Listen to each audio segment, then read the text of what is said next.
Well, you know the story with the Boston Red Sox. They were down 3-1 to Cleveland. They've won 3 straight, so they come right into this World Series hot. If they're hot, what are the Colorado Rockies? Winners of 21 of their last 22. They've won 10 straight and all 7 postseason games so far in October. And Tim McCarver, they are a heavy underdog, better than 2-1. They've got every reason to believe that they're going to stay hot and roll right through into this World Series, but they've got their hands full tonight with Josh Beckett on the mound for Boston. Well, first of all, Joe, I don't think the layoff will hurt them. I agree with Eric Burns.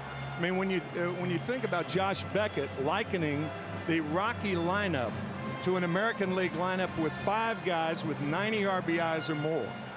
I mean, realistically, I think the Rockies tonight and tomorrow night want to get out of here with 1 win. They want to split. But think of the huge psychological edge if they can beat Josh Beckett tonight, who's been all but invincible this postseason. Yeah, so far 3-0 this postseason, and he is putting together a great resume for October baseball. Here's PA announcer here at Fenway, Carl Bean.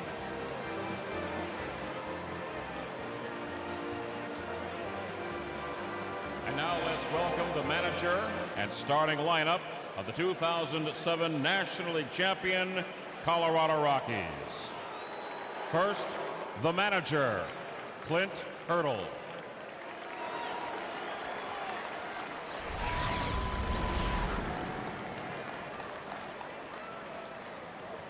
Let's go, boys.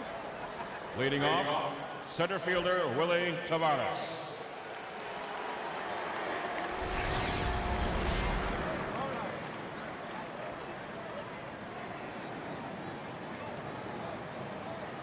Batting second baseman Kazuo Matsui.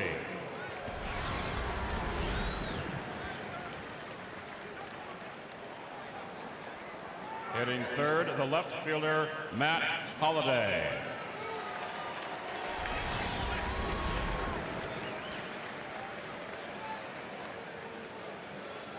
In the cleanup spot, the first baseman Todd Helton.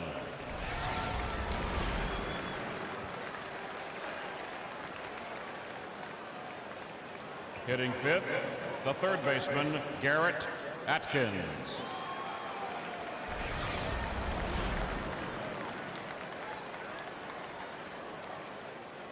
Batting sixth, playing right field, Brad Hawk.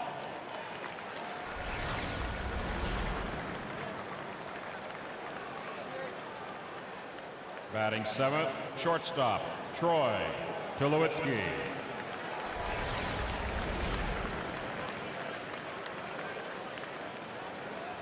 Hitting eighth and in the bullpen, the catcher, Jorvit Torrealba.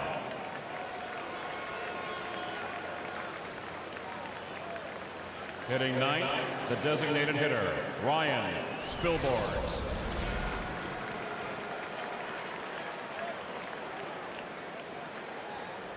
And starting for the Rockies tonight, in the bullpen, Jeff Francis.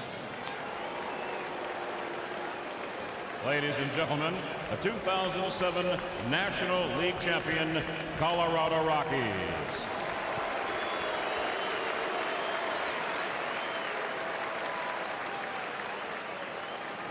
And now, the starting lineup for your 2007 American League champion, Boston Red Sox.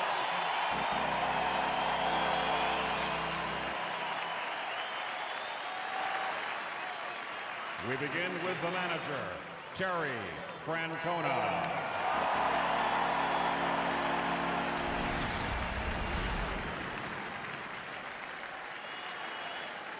Leading off the second baseman, Dustin Pedroia.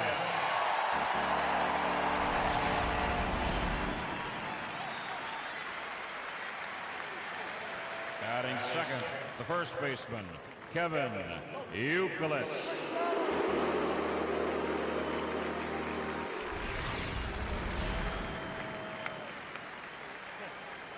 Batting third, the designated hitter, David Ortiz.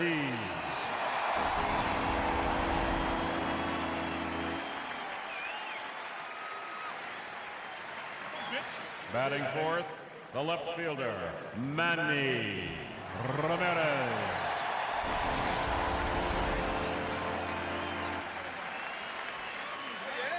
Batting fifth, the third baseman, Mike Lowell.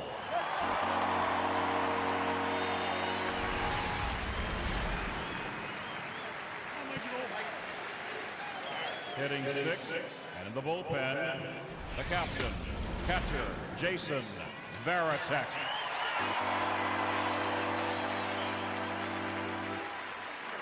Batting seventh and playing right field, J.D.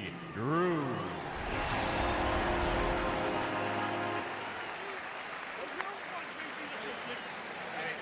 Hitting eighth, the shortstop, Julio Lugo.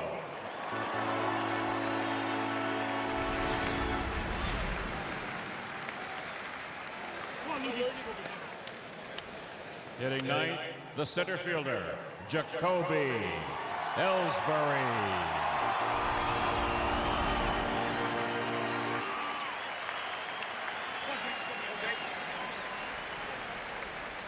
And the starting pitcher tonight, warming up in the bullpen, Josh Beckett.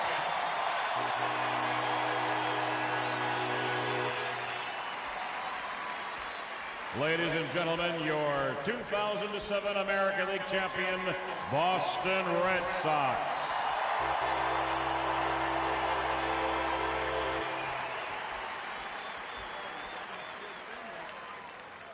And now please rise and remove your caps as we welcome the Air Force Junior ROTC from Lowell High School. After our national anthem, look for a flyover by the Green Mountain Boys of the Vermont Air National Guard, 158th Fighter Wing. To perform our national anthem tonight, we welcome the most accomplished composer of our time, whose film scores have helped provide the soundtrack of our lives. While creating the score for the sequel to Raiders of the Lost Ark, he now rejoins America's orchestra, the Boston Pops, with his arrangement of the Star-Spangled Banner, created just for this occasion. Please welcome the pride of Boston and the epitome of our culture, Maestro John Williams.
It is not warm, not freezing, certainly not dry, with a drizzle falling since about 7:15 or so. To the Rockies, however, it's almost like a sunny day.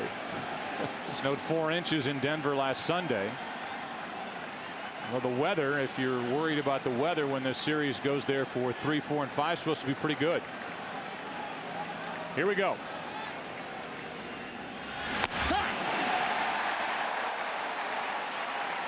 Strike one to Willie Taveras. Matsui on deck, and then Holiday. Taveras a big weapon. He and Matsui, the element of speed at the top of this lineup for Colorado. Strike two.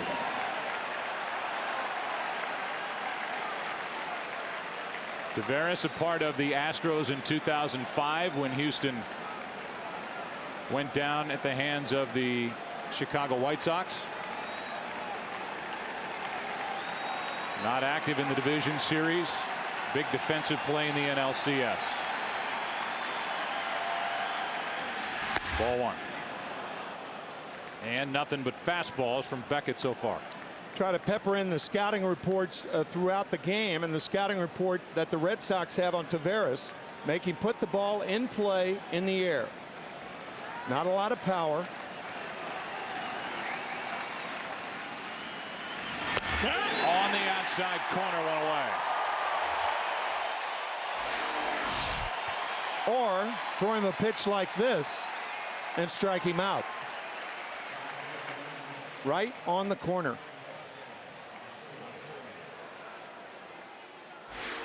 So Taveras is gone, and the 8-day layoff is officially over.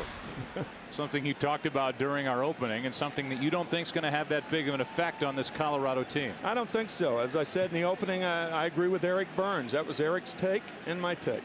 What do you think? I think it's going to take a little bit to shake off a little bit of the rust and the cobwebs. And talking, Yeah. when we sat down with Bob Apodaca, their pitching coach, he said the one thing that it does disrupt is timing. Whether it's a hitter's timing, it's getting the body to do things and putting the hands in the right position as a hitter, or getting the arm in the right position as a pitcher.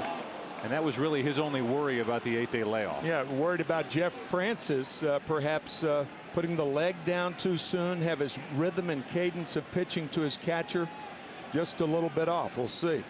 Matsui has the count in his favor, 2-0.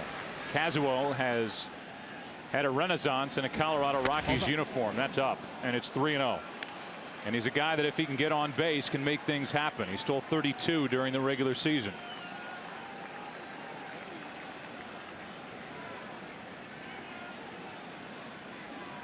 Matt Holliday on deck. And a 3-0 pitch.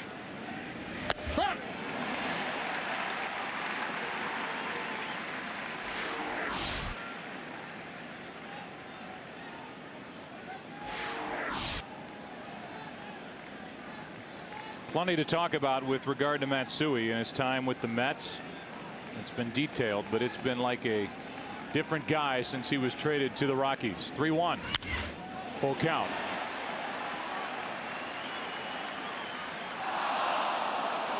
During his career with the Mets, Matsui, who was handed a $20+ million contract to come from Japan, where he was a teammate of Daisuke Matsuzaka, he hit .256.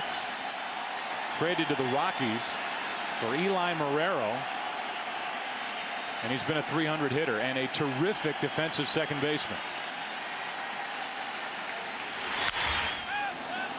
That's back and out of play. I guess the New York Mets are probably thinking, well, what if Matsui, what if we thought about making him a second baseman and keeping Jose Reyes at shortstop? 3 years ago when Matsui came over, they made him the shortstop and wanted to put Reyes at second base. Reyes was hurt, and of course Reyes now one of the most exciting players in the game, and Matsui has found a home in Colorado.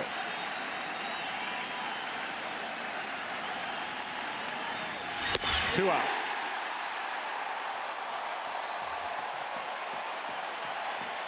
How about a little 97-mile-an-hour heat? Just off the plate away. Not a lot of time to determine whether it's a strike or not. Take a look at the keys to the game. Can Francis, that's Jeff Francis, the starter for the Rockies, shut down the Sox early? And the Red Sox, as they have done this postseason, trying to rally around Josh Beckett. 2 Ks so far. Those are the MasterCard keys to the game. And Holliday gets one buzzed up around his shoulders. Ball one. Matt could very well be the MVP for the National League in 2007. Very deserving of it with the year he put together. And he has been getting better and better and better every year. So has Beckett's fastball here in the first inning. 1-1. After a taste of the fastball inside, a fastball for a strike. It was Matt Holliday who homered against Beckett on that June 14th game, won by the Rockies. Regular season interleague play. That's strike 2. And that second pitch is where the Red Sox believe they can get Holliday out. Up.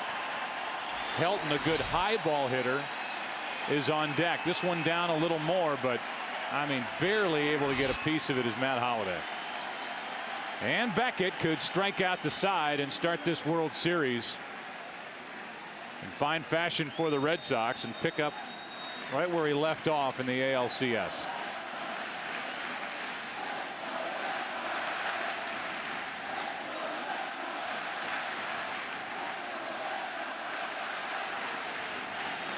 He did.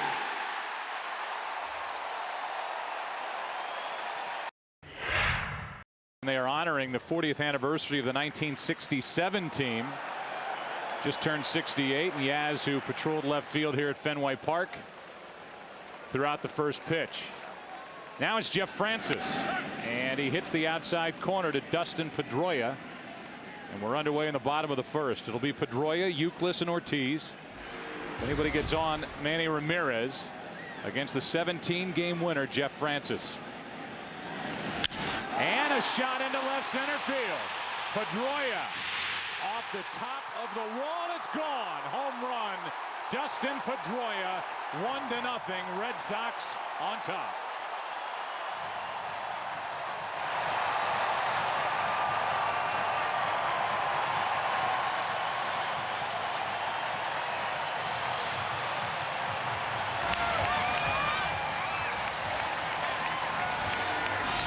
You can't start out any better than that. 3 strikeouts by Josh Beckett and a home run by your leadoff batter. Dustin Pedroia is on fire.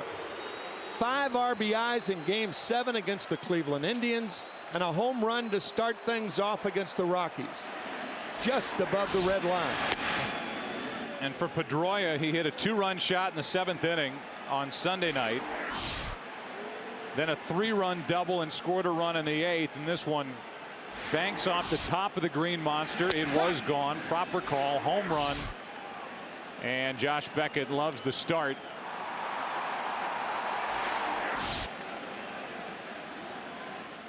"32nd player is Pedroia to hit a home run in his first World Series at bat. And it was really Pedroia and the guy at the plate now, Youkilis, who offensively carried this team in Game 6 and 7 here at Fenway to beat Cleveland. Boy, they are red hot. That's into right center field and to the wall. A rocket hit to right center for a double.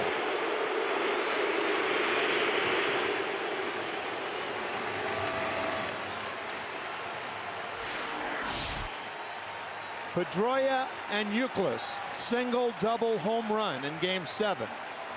2 at bats tonight, home run double by Pedroia and Youkilis. A fastball away, he went away. Here's Ortiz. See if Francis can settle in. How about that? Ortiz showing bunt, bunting it foul, strike 1. Rockies would love to see David Ortiz try and drop down a bunt. You could do that 4 times a game, the Rockies are saying. Of course, the third baseman, Garrett Atkins, was back, but nonetheless, I mean, here's a guy who disdains the on-base percentage. He hates the on-base percentage. Bunting a guy over in the first? Shocking. 1 ball, 1 strike on Ortiz from Jeff Francis, who grew up playing street hockey in Canada. Weather is no factor for Francis at all. And for the Colorado starters this postseason, an ERA of 2.43.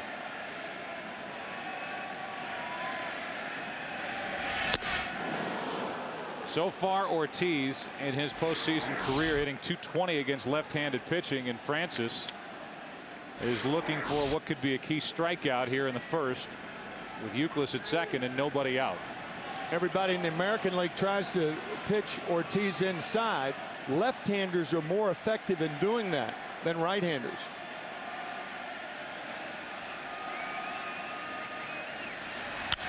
And he pulls it to the right side. Helton grabs it to the bag, over to third. Youkilis, 1 out.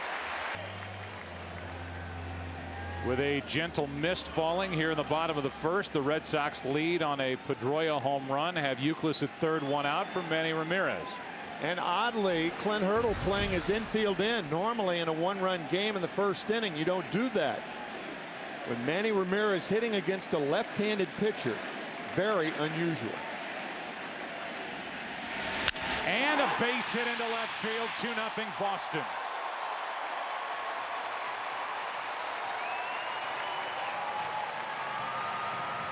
I don't know if Troy Tulowitzki would have made the play had the infield been back, but he would have been deeper. But with the infield in, no chance for the 6'3" Tulowitzki to make the play. And the Red Sox add on. There you can see the infield in. And this ball over the head of Tulowitzki. Probably would have been a base hit anyway. But nonetheless, it was odd for Clint Hurdle to have the infield in a 1-run game in the first inning. Here's Lowell. He takes a ball. Well, Clint Hurdle has proven time after time within this postseason alone that he will throw that book away, the managerial book on what you're supposed to do and not supposed to do. And in the first inning, he brought the infield in. That can't be fun for any one of those four with Manny Ramirez looking at it. No. Lowell takes ball 2. 2-0. Jeff Francis has struggled in the first inning in the regular season, an ERA of 5.29. And an opponent's average of 3.28. That's down and away. 3-0, and Francis is working his way into more trouble. A homer, a double, a ground out, and a line drive single by Ramirez. That's at first inning a problem. Our scouting report, he's not overpowering, but he does change speeds, but has yet to use that finesse against the Red Sox. Lowell thought he had walked. It's 3-1. Rocky's got a break on that pitch. That pitch was low. Home plate umpire is Eddie Montague. He's the crew chief.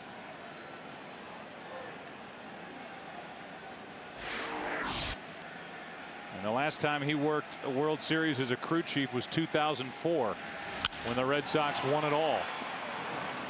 That's into right center field and called for and caught by Taveras.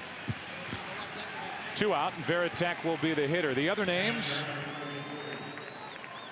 and the other umpires who are working this series: Laz Diaz at first, Ted Barrett at second, Chuck Merriweather at third, Mike Everett in left, and Mike Riley down the right field line. Making friends with the Fenway faithful down the right field line. It's a good idea. Can I get you anything? You enjoying your evening? 1 on, 2 out. Varitek at the plate. Jason moved up in the lineup to the number 6 spot.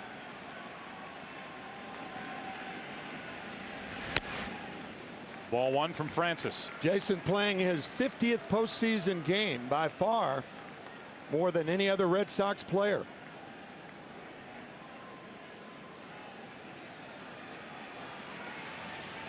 One ball, no strikes.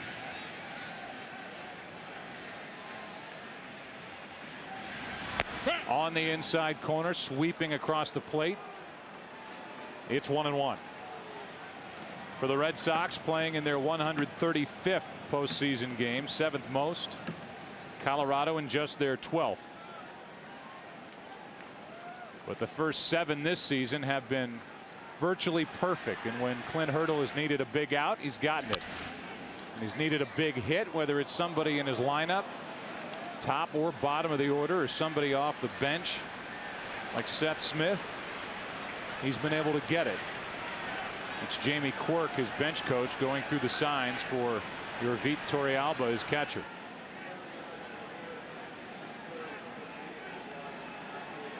been a long first for Jeff Francis. 74-mile-an-hour pitch, and Varitek just does get a piece.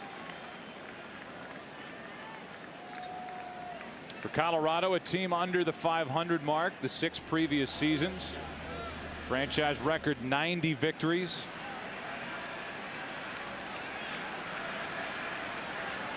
'89 and '73 plus the one-game playoff against San Diego, which they won to continue their roll. But down by 2 here in the first tonight.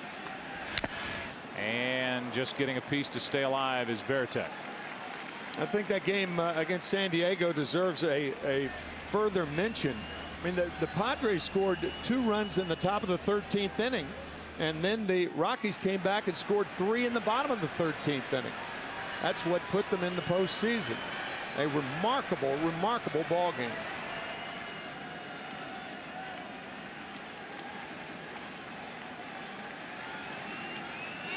Check on Ramirez, who has a small lead.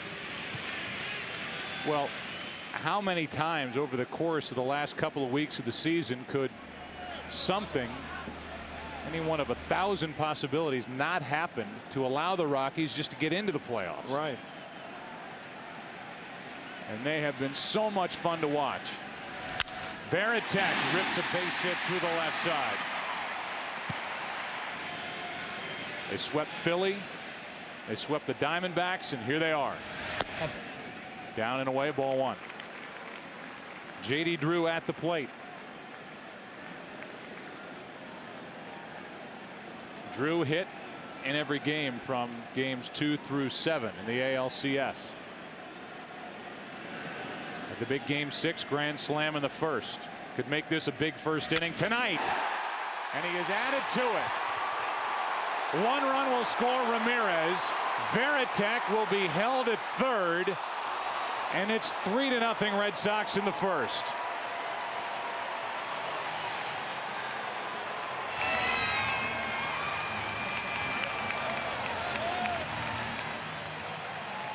Bob Apodaca out to talk to Jeff Francis. A fastball right down the pipe to J.D. Drew. A fine play by Brad Hopp, the right fielder. Sliding, backhanded play. Ramirez scores easily. And Jason Varitek rounded third. And DeMarlo Hale, the third base coach, held him up late. You can afford to do that on a ball hit down the right field line because no throw is going to be behind you. You can see that ball is inside part of the plate, hammered by Drew. A lot of balls hit hard this inning. Yeah, and everything's been up from Francis. He's a high ball pitcher, though. You got to kind of weather. You got to live through that. Well, but talking to Bob Apodaca, he said we've got to have them chase balls in the dirt. He called this curveball a spike curve to bounce it in there. But he's been behind from the get-go. Right, and that way, if you're behind all the hitters, there's no way that major league hitters are going to chase. So now Lugo, and Lugo is in a spot here where he could make a 3-run game, a 5-run game with a base hit. And that's in for strike 1. These pitches that are up, whether it's Varitek and his base hit through the left side or the ball hit by Ramirez, a line drive into left. Francis hasn't fooled many. And it started with a home run by Pedroia.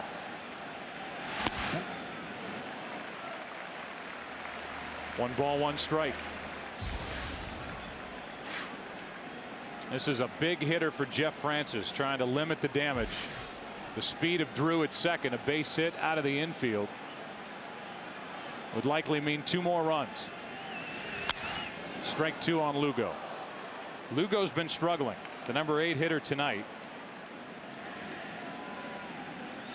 And a guy whose only 2 RBIs in this postseason came in game 6. Just 8 out of 35.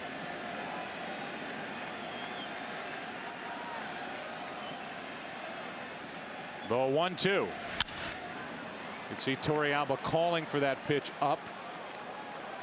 And Lugo fouled it out of play off to the right. Once again, you can do this when you're ahead in the count. You can afford to climb the ladder, as the pitchers and catchers say.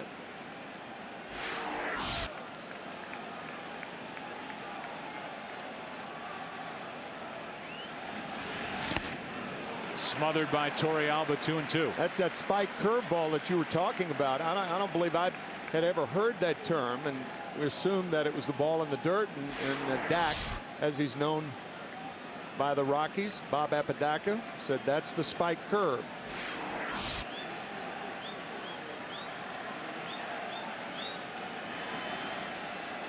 Second and third, 2 out. And Lugo chops to third. Tough pick by Atkins. Good play on both ends. How big was that for Colorado? Wow. Well, Josh Beckett was rewarded after his 3 strikeouts in the first with 3 runs in the bottom half. Dustin Pedroia became the first rookie to lead off the World Series with a home run when he got one literally off the top of the Green Monster here at Fenway. And then 2 more runs, RBIs by Ramirez and Drew, and it's 3-zip, and Beckett back to work with help. Ball's out. And that's up and away, ball 1. Joe, that home run by Pedroia was 37 feet 3 inches high. That monster is 37 feet high, and it just cleared the wall.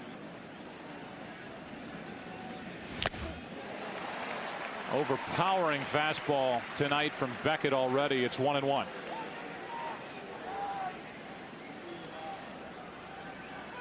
It's Helton now. Garrett Atkins will follow, and then Brad Hopp.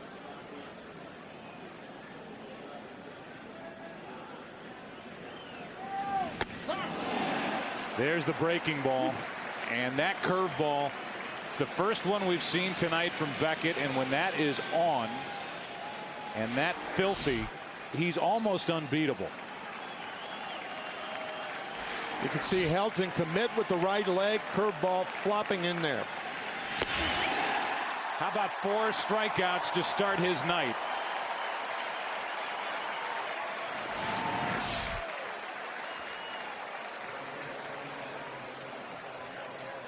World Series record to start a game, 5 straight strikeouts. Mort Cooper, the 1943 Cardinals, Sandy Koufax against the Yankees for the Dodgers in 1963. I think that was the day Sandy struck out 15 Yankees. He used to do a lot of that. And that flash of brilliance in his career.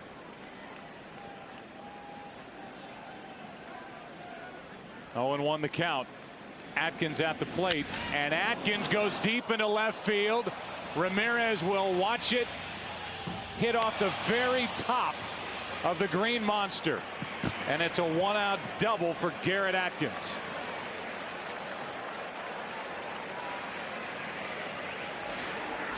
Welcome to Fenway. That, more than any other type ball that's hit, the high fly ball that would normally be an out in other ballparks, is the one that befuddles pitchers for the Red Sox and their visitors. I thought that ball was out initially, and perhaps the wind affected it a bit. Rockies have a base runner. And Hopp is at the plate trying to put Colorado on the board. It's really been this part of the lineup for Colorado in the postseason that's been so impressive. The bottom part, hitting .288 as a group. And Hopp's been a part of that. Up and away, ball 1. An on-base percentage of .409 compared to the top 5 hitters in Clint Hurdle's lineup as a group, hitting .227. It hasn't been overwhelming offense for sure so far this postseason, but just the key hits each night. Fastball swung through, 1 ball, 1 strike. I believe that pitch to Atkins was a slider. It was a hanger And really, not because a double was on the end of it, but the worst pitch Josh Beckett has thrown in the 1 1/3 innings.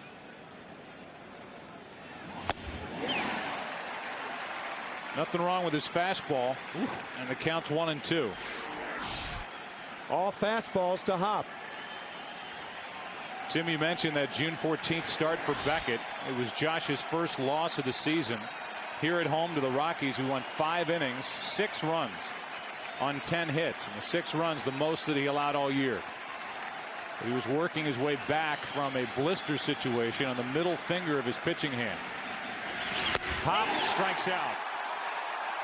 That's 5.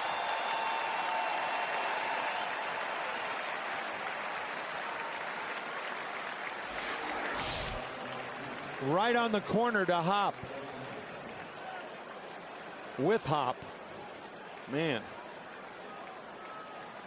Game 1 of the division series against the Angels. Beckett, a 4-hit shutout and a 4-0 win. Game 1 of the ALCS, a 10-3 win over Cleveland, went 6.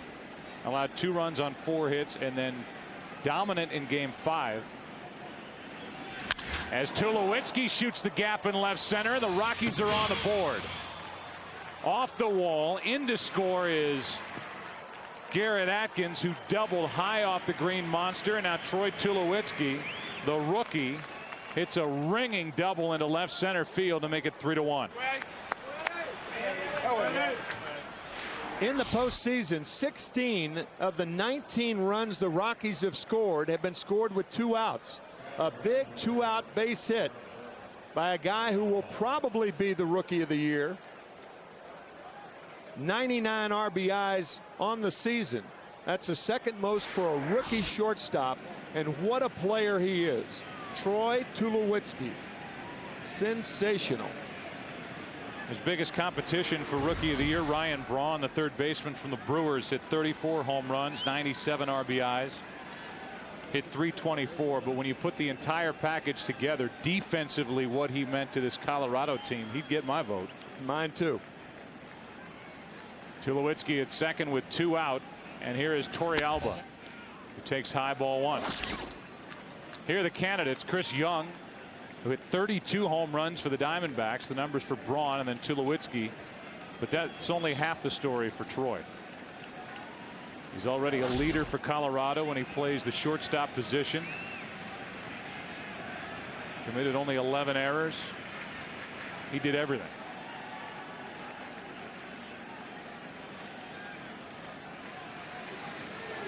Yorvit Torrealba has hit .400 this postseason with runners in scoring position.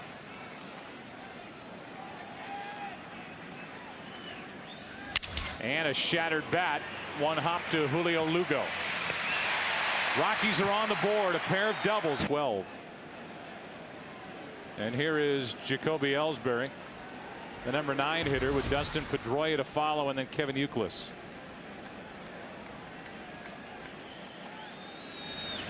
See how Jeff Francis settles in.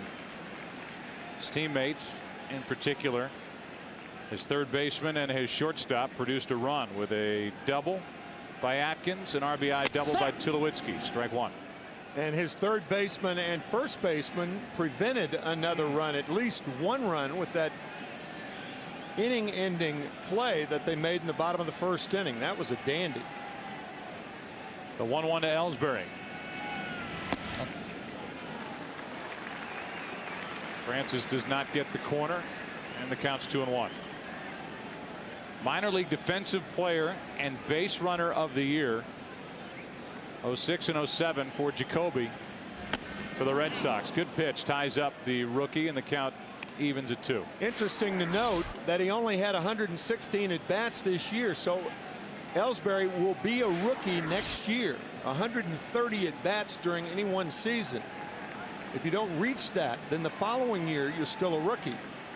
So he could certainly be the Rookie of the Year in the American League next year. There's strike 3, and the first strikeout of the night for Jeff Francis. He got Ellsbury looking, 1 away. For the first time in World Series history, a starting pitcher struck out 3 in a row. to start the night. And then bottom of the first, home run.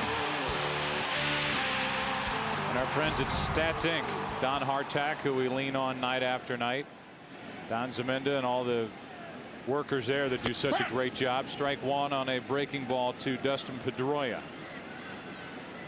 So that was a little bit of baseball history, and it was Pedroia providing the back end of it.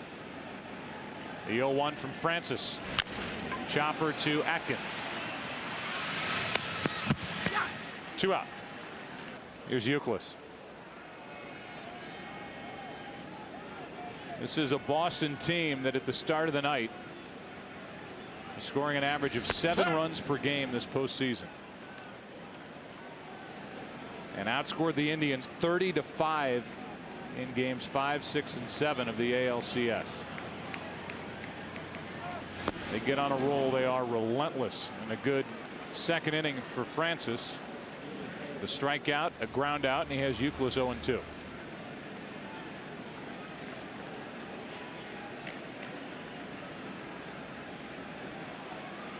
'26-year-old left-hander brings it. Ball 1.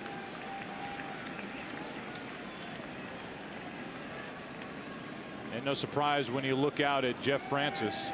He may be 26. He may be making his way through the postseason for the first time, but he doesn't show it on his face or in his body language. He's about as calm a starting pitcher as you can find. Getting his first crack at it, missing high with a fastball, 2-2. More about him from Vancouver, British Columbia, and the 9th overall pick in 2002.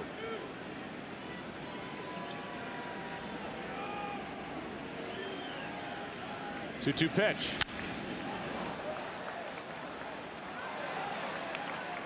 For Francis, he started game 1 of the division series, beat Philly 4-2, went 6, allowed 2 runs on 4 hits. Beat Arizona game 1 NLCS 5-1, got into the 7th, allowed 1 run on 7 hits.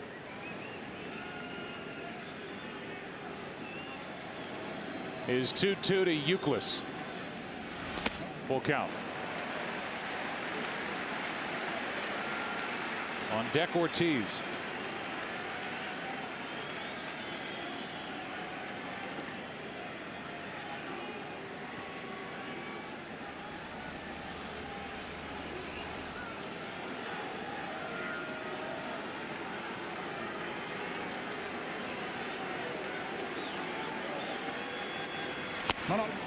Down and away. The first walk of the night for Jeff Francis. That burger was courtesy of Eagles Deli in Boston. That's a burger. Big burger. Here's Big Papi. Strike 1. 5 pounds of beef. They call it the challenge burger. 20 slices of cheese, 20 slices of bacon, and 5 pounds of fries. Eagles Deli and Restaurant in Brighton, Mass. Come on. How do you attack something like that? Need some help, I'll tell you. Yeah.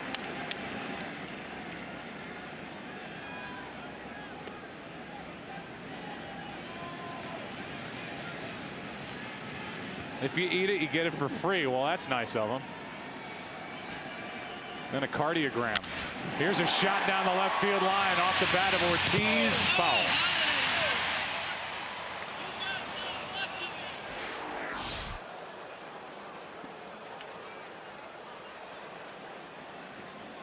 Talked about it during the American League Championship Series when David Ortiz was facing CC Sabathia. When a big, strong guy like Ortiz hits a fastball, normally it's to left field. Off a guy who throws it, he'll pull the curveball. He'll pull a ball that's down from a left-handed pitcher. But if that ball is right around the waist or up, he'll hit it to left field. That ball tailing foul.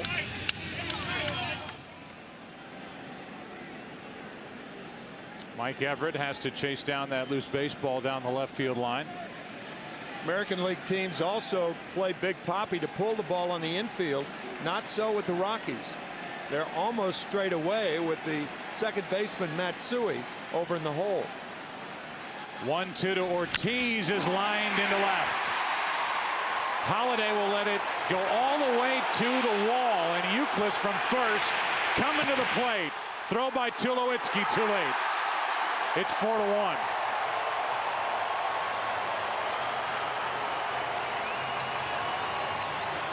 Your third base coach is so involved in the play because when that runner gets to third base, the next stop is home. That was a terrific play by DeMarlo Hale, the third base coach. When he saw the ball get by Holliday and fielded by Taveras, a guy who does not have the strong arm, he sent Youkilis going hard from first. Kevin picking up the third base coach, and it took a perfect throw from Tulowitzki to get him. But once that ball got by Holliday, that's when Hale made up his mind. Fine judgment on that play. Now the Rockies will walk Manny Ramirez. And from Dave Magadan on down the bench. Celebrating the fourth run of the night.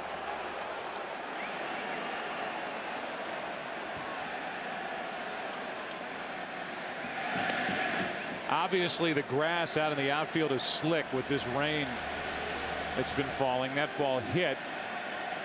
And Holliday, who was very close to it, and he couldn't bend down and stop it before it got all the way to the wall. Youkilis was able to score from first. That certainly had something to do with the decision by DeMarlo Hale. You could see Holliday kind of skips over it. Barehanded by Taveras, and the throw to the right of Tulowitzki. Had the throw been around the letters, perhaps he gets off a better throw. But nonetheless, with the lead, the Red Sox took a chance, and it worked. Well done all around. Now Lowell, 2 on, 2 out. This looked like a harmless inning for Francis. He got Ellsbury to strike out. He got a ground out by Pedroia. Got ahead of Youkilis 0-2 and walked him. Then David Ortiz, an RBI double. The intentional walk to Ramirez, and an 0-1 to Lowell.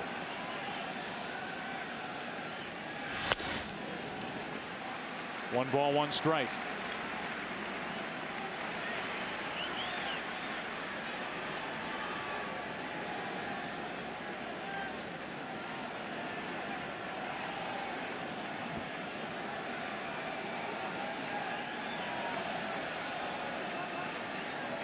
It's a 3-run game again, and Francis really struggling with his release point.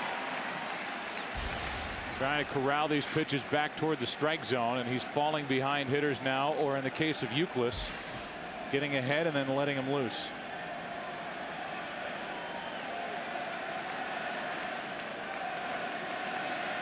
Mike Lowell sitting on a fastball here. You have to change speeds on this pitch. Nope. Challenged him. And Lowell took it, 2-2.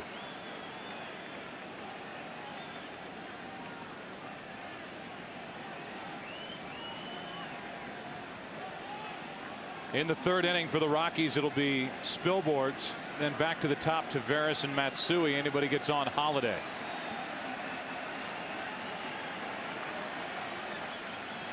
Two-two pitch. Little pop up right side. And it's Matsui who calls for it, has it, inning over. We welcome you back to Fenway Park. It is the third inning.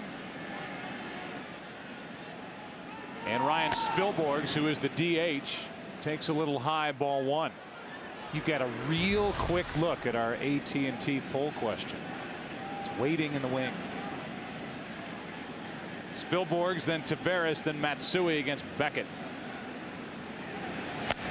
And that's upstairs, 2-0. Beckett has struck out 5. He's allowed 1 run on 2 hits. Spilborghs, the DH, at .299 during the regular season. So far 3 for 10 in the postseason. High again. It's 3-0. All three of those balls just about in the same spot, above the letters.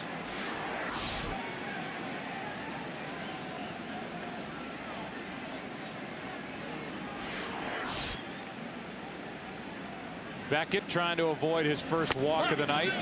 Does, at least for that pitch. 3-1. How about 31 strikeouts this postseason for Beckett and 1 walk in 28 innings. Line drive caught by Pedroia. Fox sounds of the game. A conversation during the last break with the grounds crew and Eddie Montague. In about 15 to 20 minutes, the rain's going to pick up in intensity. Not a downpour, but they just think it's going to be steady, moderate. Last 20 minutes, half hour, then lighten up again. And we're already in the third? So that's about 10-ish. So it's a little, maybe a half hour sooner. We'll bring out as much stuff as you want anywhere you want it. Okay. Sounds good. All right. So there's your weather report from Dave Meller, with Ed Montague, the crew chief, and that's what we should expect. We started in a drizzle and we're going to play right through it, it appears.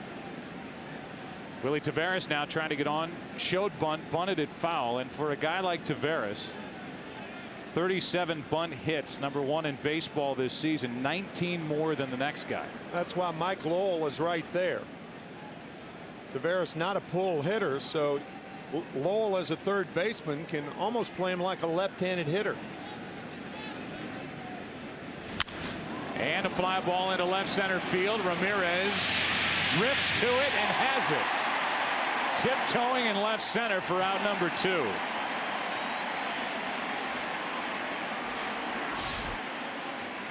Ramirez or Red Sox fans really not sure whether Manny was going to get to that ball or not, but he ends up catching that ball in the web. Taveras hit it with enough hang time for Ramirez to make the play.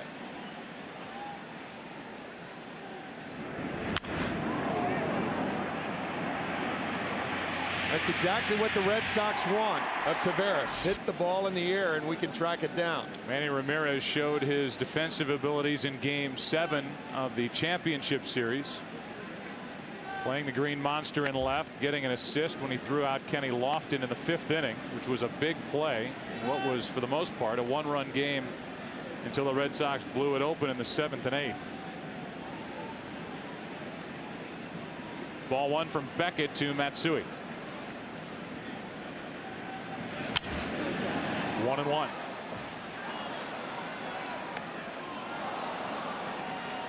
On deck is Matt Holliday.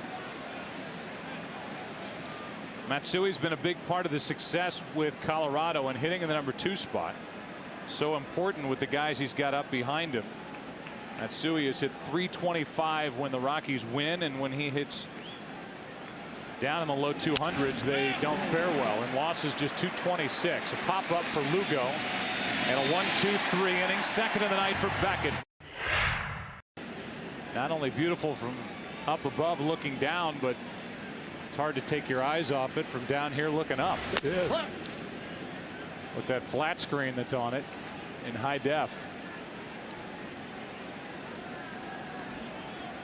It's the kind of thing that caused Richard Dreyfuss to go into the backyard.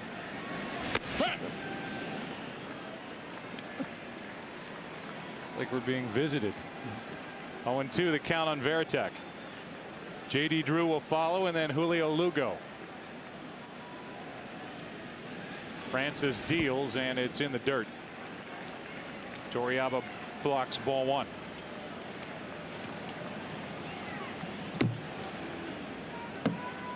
Drew with an RBI double in this game. And so far it's been more of what the Indians faced in the last 3 games as opposed to the 3 previous ones during the ALCS, hitting up and down this lineup. That pitch was dangerously up, and Varitek just missed one to crush.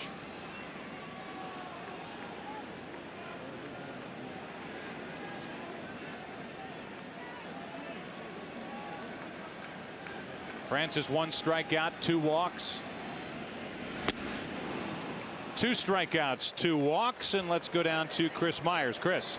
Joe, the rain is picking up, as you mentioned. It has been falling steadily throughout the game. And as you heard the umpire and the groundskeeper talking earlier, it's in the forecast to continue. It shouldn't get much heavier, but it won't completely stop. Now, they used a calcite clay drying agent on the infield, so that shouldn't be a problem. But where weather could be a factor, where the wetness could affect, is in the outfield. We saw hints of that on Ortiz's RBI when Holiday had to hesitate because the warning track is slick. They were not able to put that drying agent out there. And, of course, the grass in the outfield, the ball skips through that just a little bit.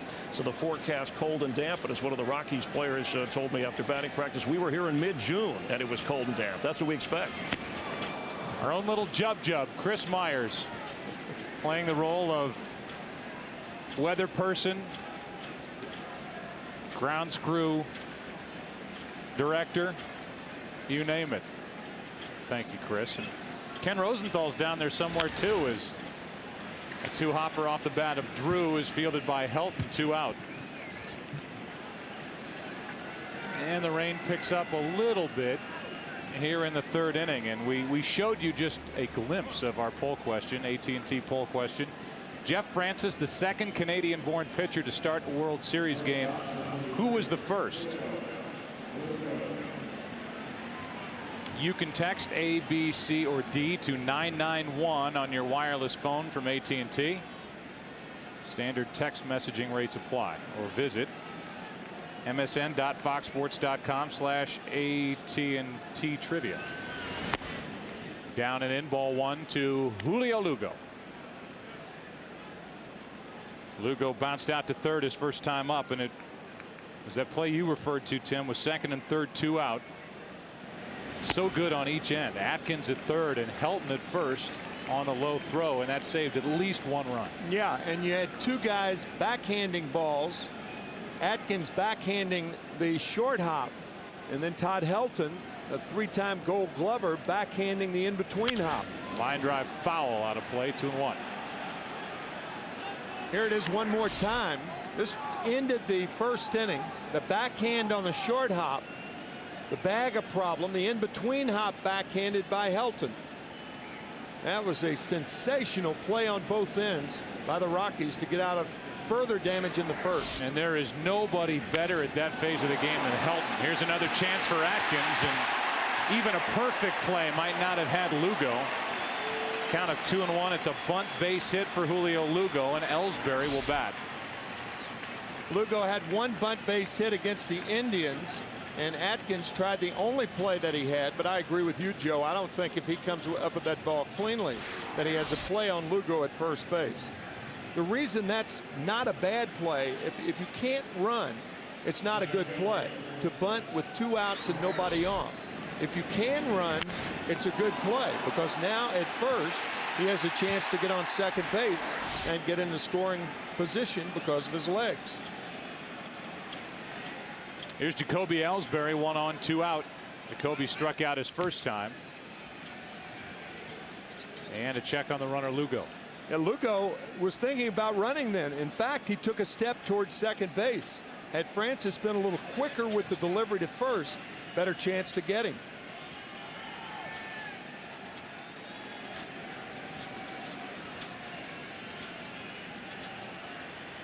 Ellsbury takes ball 1. I think one of the most impressive parts of Jacoby Ellsbury's season, with the glimpse that he got at the big league level in 116 at bats, is how he hit left-handers. 10 out of 29, 345, and only struck out 3 times.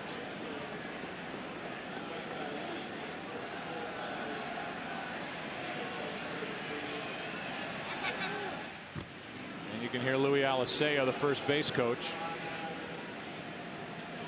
trying to help Julio Lugo read the pickoff move by Jeff Francis.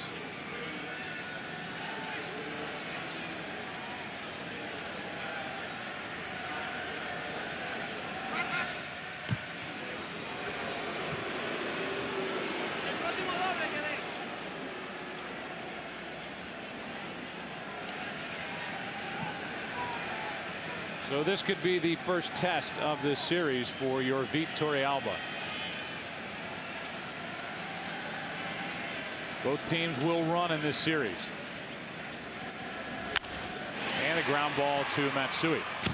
That'll do it for the Red Sox in the third.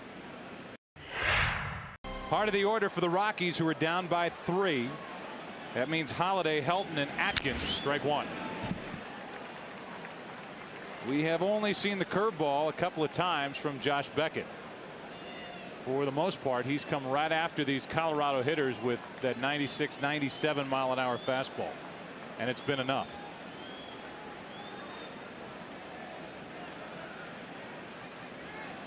Raining harder now than it has at any point tonight. We had a chance to visit with Terry Francona, which we'll play for you at some point here in the 4th inning. Here's a little chat that Ed Montague, the plate umpire, had with Josh Beckett moments ago. I told him to rub them up a little more, Josh. If they get slick, just throw them in. They might be getting slick in my pocket, you know, with that. And then he spits into his hand. Yeah. 0-2 pitch is hit to third.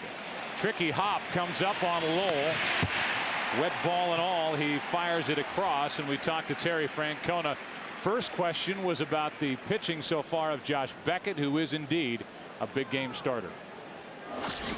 I agree. Early on, he's good. He's using all his pitches. We have a long way to go, but we feel good when he pitches. Terry, you told us during the season that with Dustin Pedroia, you play cribbage with him every day. You beat his brains in cribbage, and then he goes out and gets 2 hits. Yeah, that's the way we like it. We'd like to keep it that way. He's not a very good cribbage player, but he's a pretty good baseball player. We heard a report earlier about the weather. What's your feeling down there in the dugout, and with the way that this playing surface is right now? Well, it's wet, and it sounds like it's going to get a little wetter for about the next half hour, but they said behind it it's okay. So, again, hopefully the game gets played without interruption, and we'll see what happens. Yeah, without interruption when you've got a guy like Josh Beckett on the mound. Well, this is second time around for you in the World Series. A little different this time? You don't get tired of it, that's for sure. There's still the nerves and the anxiety, but that guy on the mound kind of eases that a little bit. Thanks for your time. Okay, guys. Terry Francona, who has guided his team to the World Series for the second time in his 4 years here. You saw the double high off the wall by Helton. That's 3 balls off the Green Monster hit by the Rockies. 1 by Atkins for a 1-out double in the second. Tulowitzki hit a line drive off it for the RBI. And now with 1 out, Helton is aboard. There's only 3 out of his last 15, including the NLCS play, and he's in scoring position for Garrett Atkins. Ball 1. Todd Helton on base where he belongs. He is 7th all-time in on-base percentage. He's been on base 43% of his career. It's remarkable. What a player. Such a great player, and a guy, as Atkins fouls it, a guy who, while he was putting up those stats and year after year was hitting 340 and 350 and having great seasons, everybody always dismissed it because they said, oh, well, he plays in Colorado. Yeah. He was just as good a hitter on the road, but they said, oh, he plays in Colorado and the high altitude for the 5-time All-Star. Well, things have changed in Colorado with the way the ball flies. It is not a launching pad anymore. The statistics have changed, but Helton has not, and he has continued to hit. The baseballs have changed too. They've kept him in a humidor since 2002, something I'm sure we'll talk a lot about when we're out there for the World Series. But it has kept the game in check and made it more fair for the pitchers out in Denver. Meanwhile, the count's 1-2 on Atkins with a runner at second. Helton 1 out.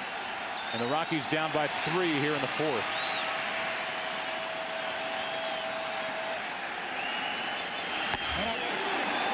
Fastball misses, 2-2. Again, we had in our scouting report about how devastating the curveball has been for Beckett all postseason. And tonight only 2 curveballs have been thrown. 1 to Todd Helton for a strike and 1 for a ball. Other than that, just fastballs have the Rockies seen.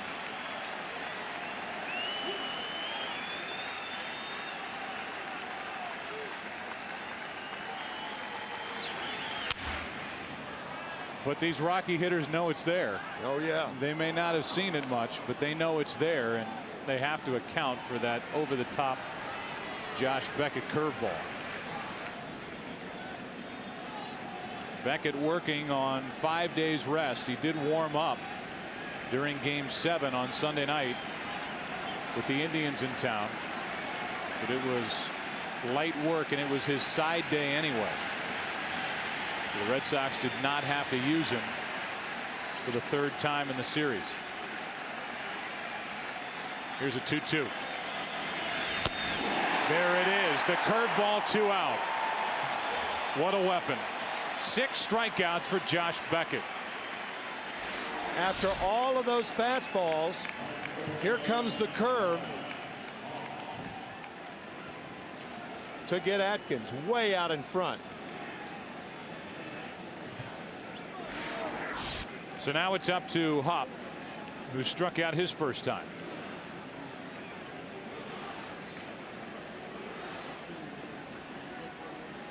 If you didn't know it, Brad Hupp, the most RBIs by a right fielder in the National League, with 116 during the regular season.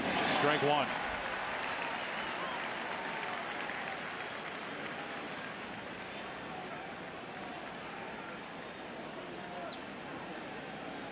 And the most since Sheffield in 2003 drove in 132 with the Braves.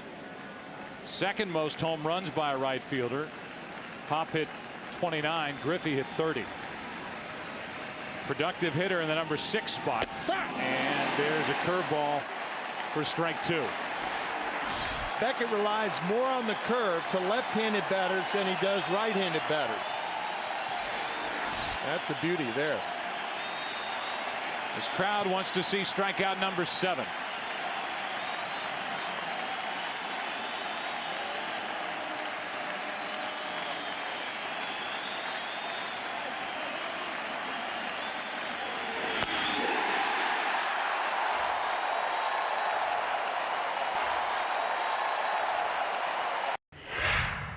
It has been a damp, chilly night here at Fenway Park. We move into the bottom of the 4th inning, and for the Red Sox, they lead it off with the top of their lineup: Pedroia, Youkilis, and Ortiz. If anybody gets on, Manny Ramirez. 4-1, Boston out in front, and Pedroia got it started with a home run his first time up.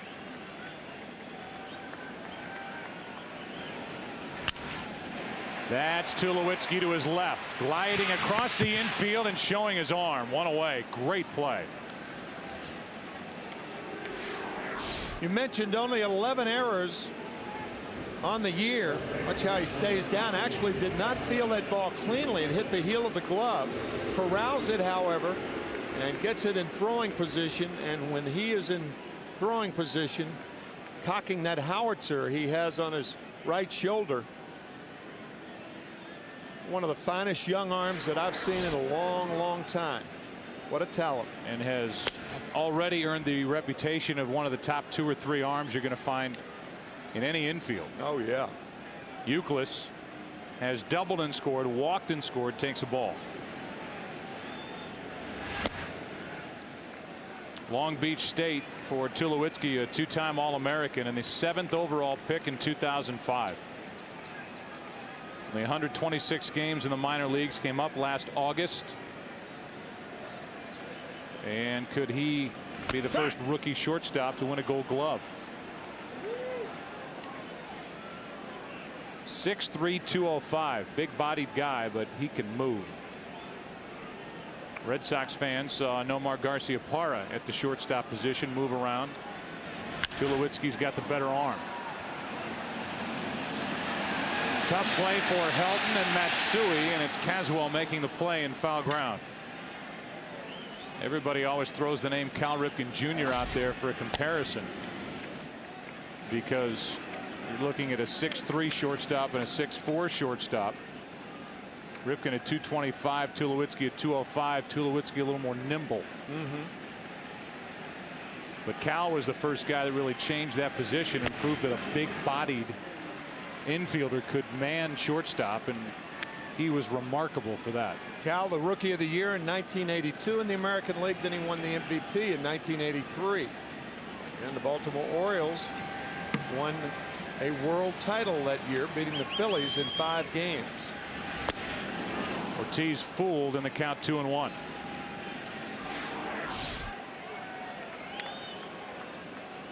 It looked like a changeup. That's an unusual pitch to a left-handed hitter from a left-handed pitcher. A lot of pitchers don't like to throw that, but it's becoming much more of a weapon this day and age. Fastball by his bat, and the count's 2-2. Still in search of his first perfect inning is Jeff Francis. 81 pitches here as he works in the fourth.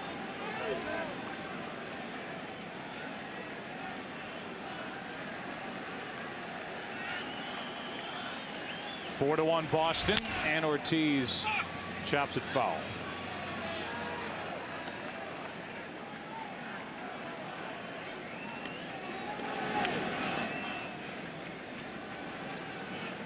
Game 2 is tomorrow night right here on Fox in high definition, 8 Eastern, 5 Pacific.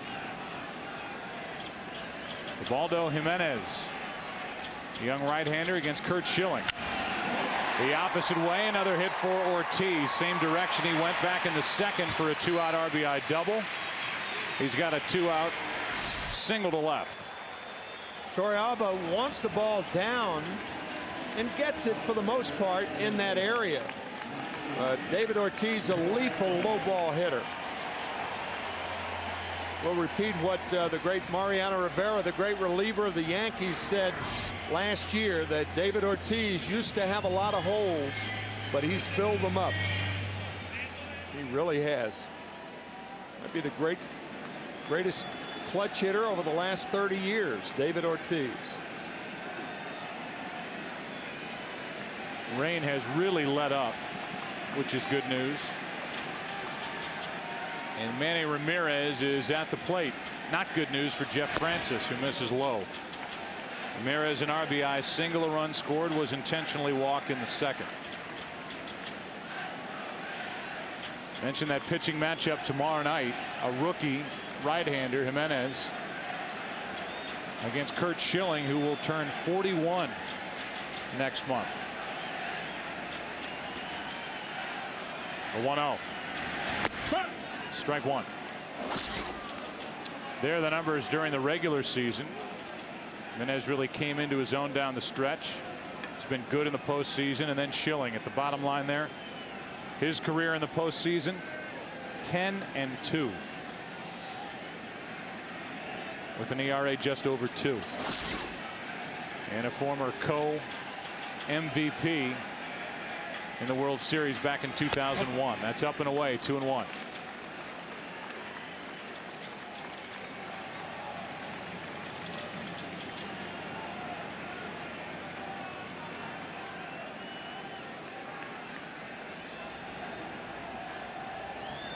From the top of the Green Monster here at Fenway.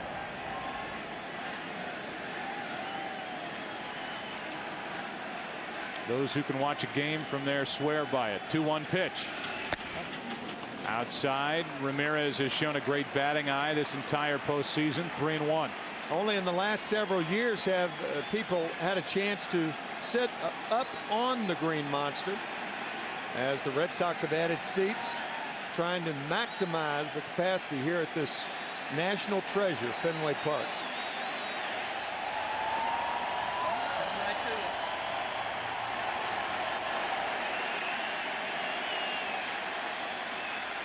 The 3-1 pitch is right down the middle with a fastball, full count.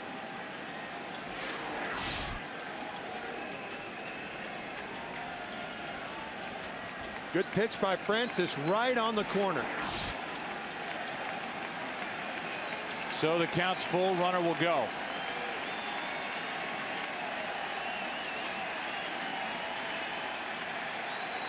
That's Ortiz.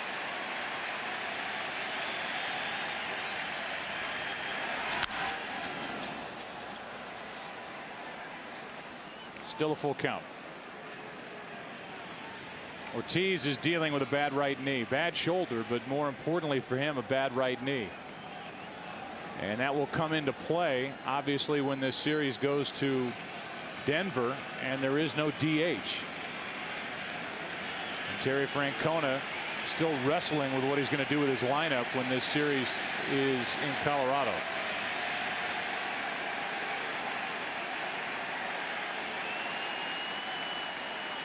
(3-2) runner goes and a foul ball. I don't see how the Red Sox can play David Ortiz defensively in Colorado. That's why I think these first 2 games are so important to the Red Sox. If they can win 2 and then go to Colorado, it won't be as much of a problem as Manny Ramirez's jam. But I mean, what are you going to do? Take Mike Lowell out of the lineup? You can't do that. You lose too much defense at third base. And the same reason on the other corner with Kevin Youkilis. DeMarlo Hale out of the way of that last rocket hit by Ramirez, and now he's about 30 feet deeper over down the left field line. And there's a shot into right center field. Taveras will cut it off. Ortiz doesn't run well. Will have to stop at third on a double by Ramirez.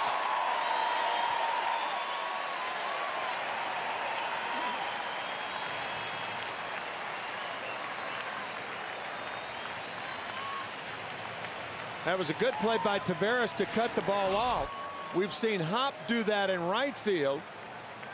What a hitter. My gosh. What a tandem. Ortiz and Ramirez. You could see David Ortiz limping around second base on that bad right knee, but a fine play by Taveras as Ramirez has a double. 91 pitches for Francis. Let's just further the point while Torrealba's out to talk to his left-hander. Each ballpark will certainly come into play also in this series. You've got Manny Ramirez, who's so good at working the wall and left here at Fenway. Not a big left field. It is the most expansive outfield in the big leagues in Denver, Colorado at Coors Field. Franklin Morales, the left-hander, starts to get loose.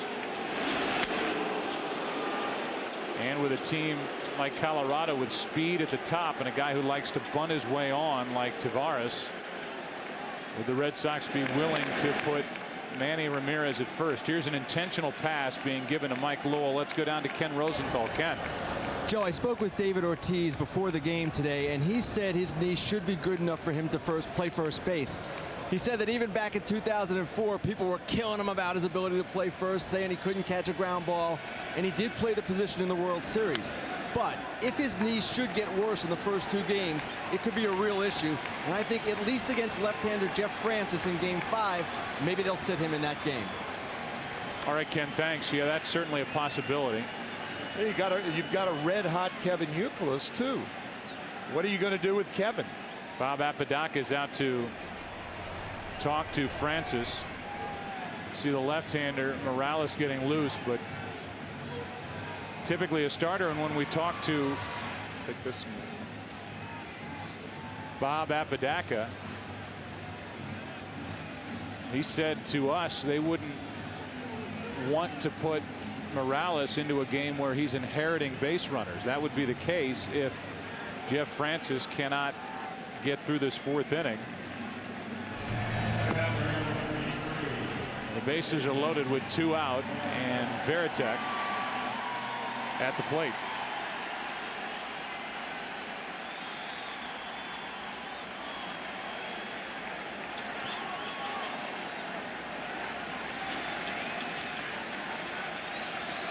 Francis trying to keep this a 3-run game in the 4th.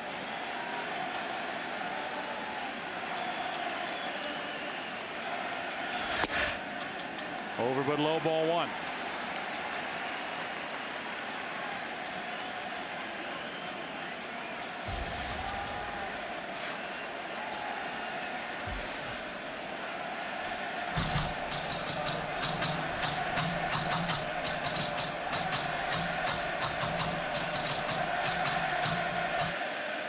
One-0 pitch, 2-0.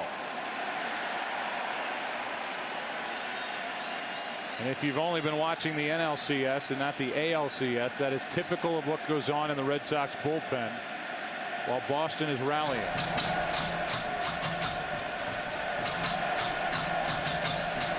It's Mike Timlin in the middle. 2-0 pitch to Varitek. on the corner. 2-1.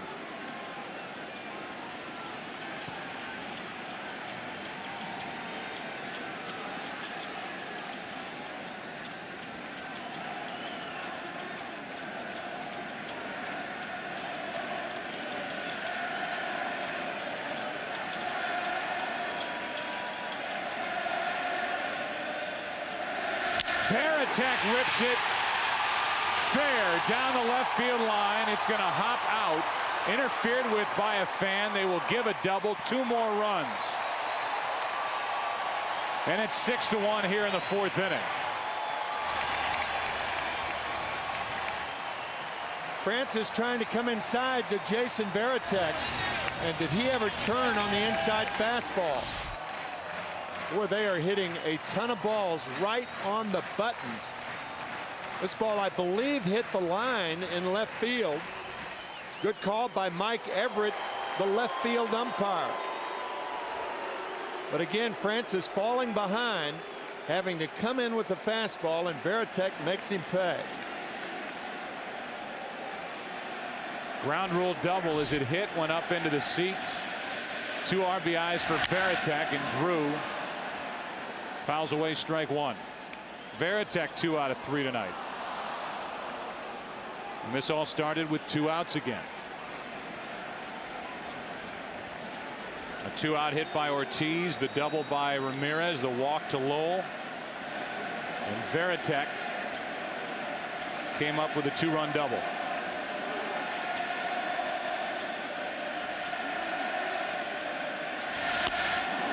Fooled on that pitch was Drew. It's 0-2. Francis trying to vary his pitches, going to the breaking ball. And that's really what he has to do. But in order to do that, you have to stay ahead. This will probably be, one way or the other, the last batter that Francis will face.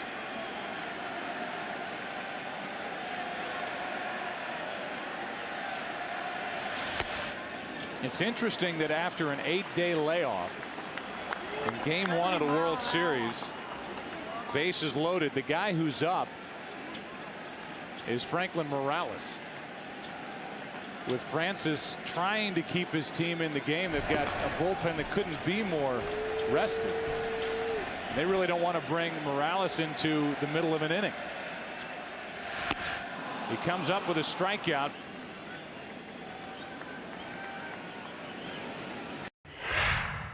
It's the postseason, and Beckett is doing his usual work. 7 strikeouts, no walks, 1 run on 3 hits.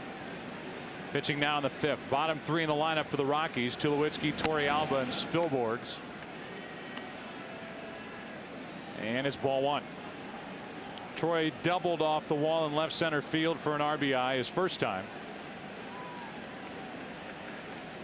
Trying to get something started for the Rockies, who are down by 5. Off the hands to the shortstop Lugo. Shows what he can do 1 away. Good play from the hole by Julio Lugo. Over to his right, and here's Torrealba. Yorvit grounded out his first time.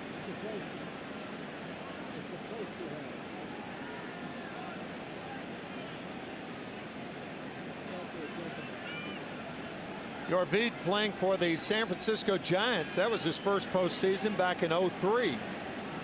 And he was on the sidelines when Josh Beckett lost to Jason Schmidt in Game 1 of that division series. Florida Marlins came back to beat the Giants, then they beat the Cubs, and then beat the Yankees. But Josh Beckett gave up 1 run in 7 innings in Game 1 of that division series in '03. And Jason Schmidt was the winner. And from then on, Josh Beckett has just been sensational in the postseason.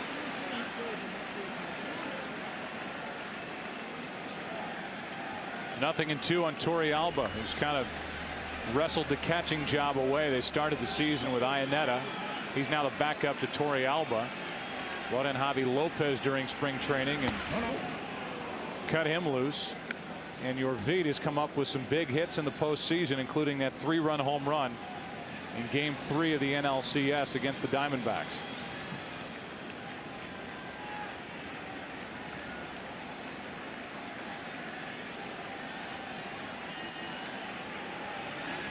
Breaking ball has him looking at strike 3. That's 8 strikeouts for Beckett. This is the last pitch, and that curveball was thrown because of what Torrealba did the pitch before that. He buckled on the pitch before that, and then he takes strike 3. A lot of times, from a catcher standpoint, you watch the feet, watch the knees of Torrealba. Even though this ball is a ball, you get his reaction on a certain pitch, then throw it again to get it. And he throws one to Spilborghs for strike 1. Ryan lined out his first time.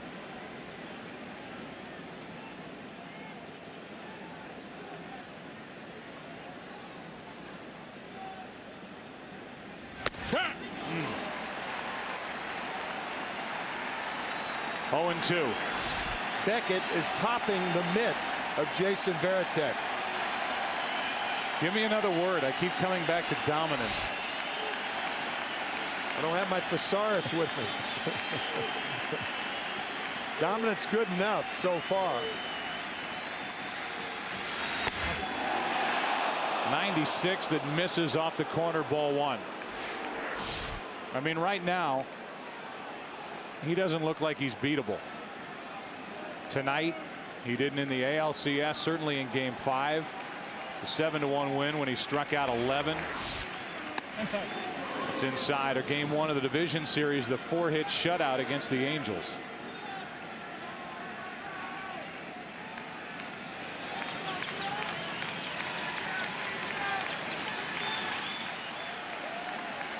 "34 strikeouts, 1 walk this postseason."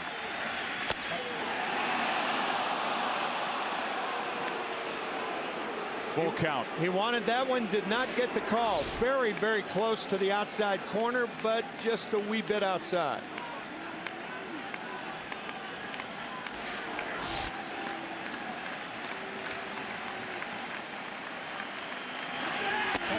And that is the first walk of the night and his second of the postseason.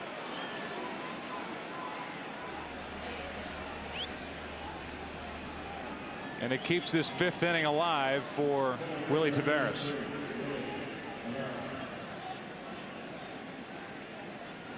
Willie is struck out, flied out to left. Hit 300 in the division series, the NLCS, and the World Series with the Astros back in 2005.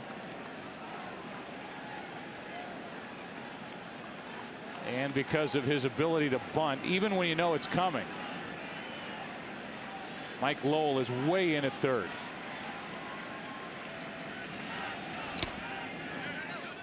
Ball 1 in the dirt.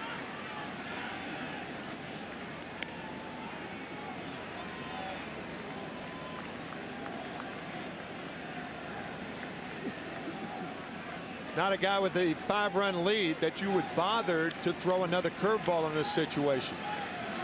Taveras, more than any other Rocky hitter, is a guy that Beckett must challenge, and he will. Too far inside, 2-0.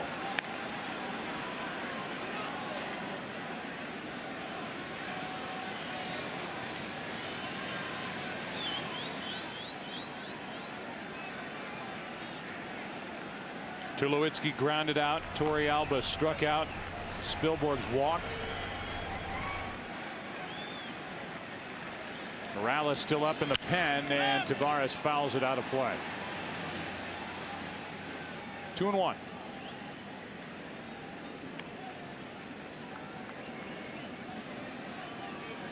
Kazuo Matsui is on deck. He hit 4 home runs during the regular season, has won this postseason. That was a grand slam at Philadelphia of Kyle Oesch in the division series.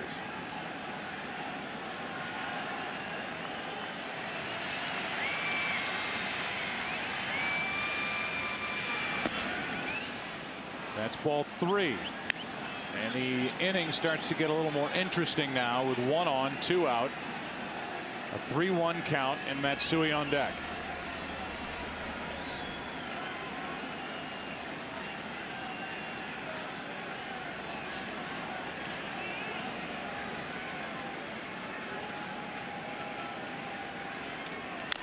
Full count.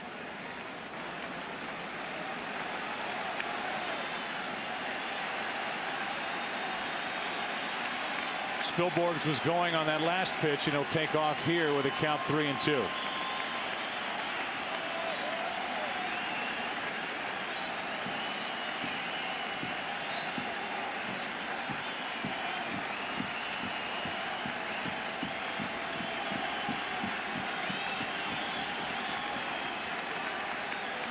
Runner goes, and a little fly ball, shallow right center field. Pedroia is there, and the inning is over.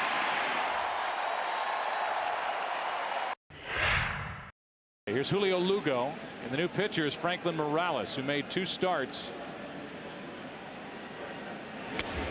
so far this postseason, and a 96-mile-an-hour fastball. This is down and in ball 1. Start in each round. And so far for Morales, who was bumped to the bullpen, an ERA of 5.14.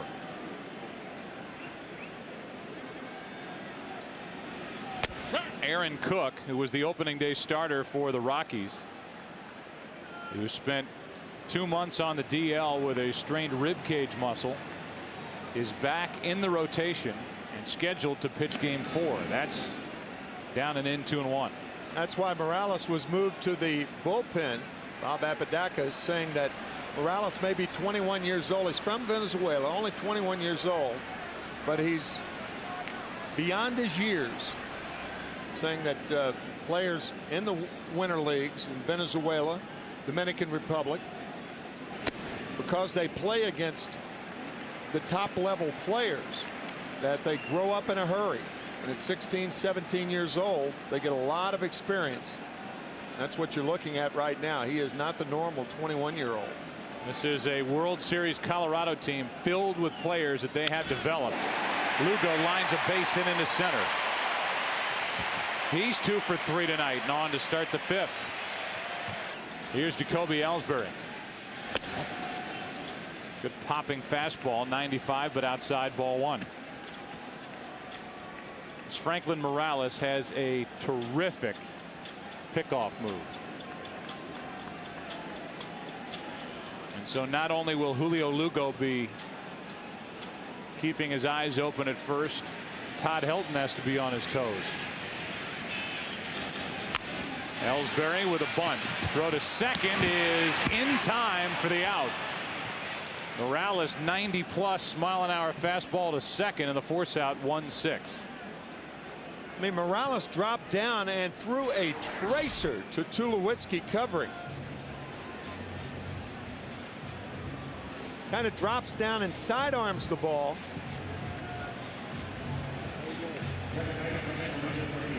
Well, I mean, he threw a rocket to second base. And that was no easy play by Tulowitzki. No. That ball taking off on him, and Morales gets the lead man on the 1-6 force out. And now Jacoby Ellsbury. By the way, for the first stolen base that we get in this series, America gets a free taco from Taco Bell. All right. So whenever it happens, it'll be Torrealba and or Varitek trying to deny America a free taco. Or Morales with this pickoff move. I don't think the stolen base is going to happen with Morales on the mound. But it is a good combination here with Jacoby Ellsbury, the runner at first. That's why he's in the lineup. One of the reasons, something he brings. And is so far 10 for 10 as a big leaguer, including the postseason stealing bases. Yeah, so it's the move of Morales against the speed of Ellsbury.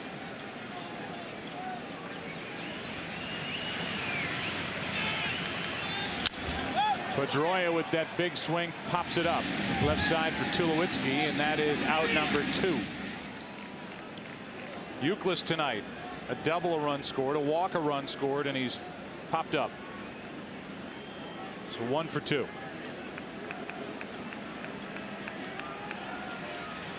There's the throw over. A unique move, and they're going to call what? A balk? A balk is called. That's how unique it was. They called a balk. Ed Montague, the home plate umpire, called it Normally that call would be made by the first base umpire with the move to first, but Montague called it. It was very close. Most good moves to first base are. Usually you have to step toward first. He appeared to do that. But a balk on Morales. Does America still get a taco now? No. No? Not on a balk? No. Just a stolen base? Just the stolen base. Oh. Chips, guacamole, no. anything? No.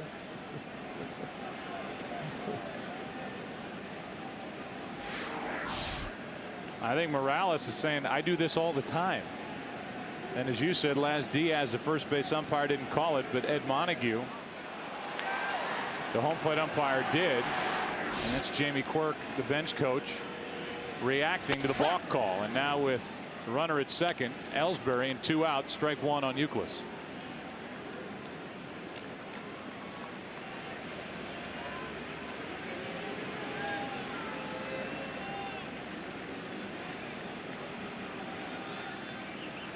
RBI opportunity for Youkilis, and that just missed. Changeup from Morales, and it's 1-1.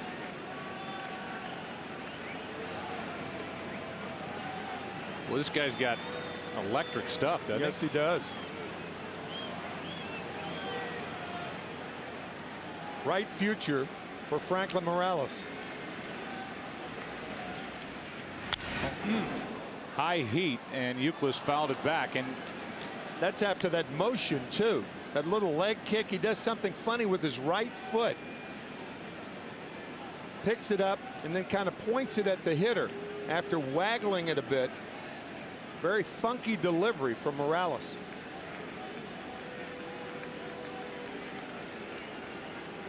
So a leadoff hit by Lugo, forced out at second. A balk moved Ellsbury down to second with 2 out after the Pedroia pop up. Here's Eddie Montague, the home plate umpire, on the balk call against Morales. You got it. You didn't step to home. I mean to first base. You got to step to first. You came more to home.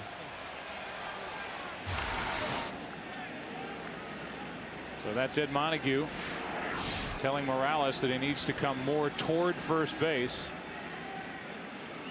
Otherwise you're deceiving the runner, and that's why the balk was called.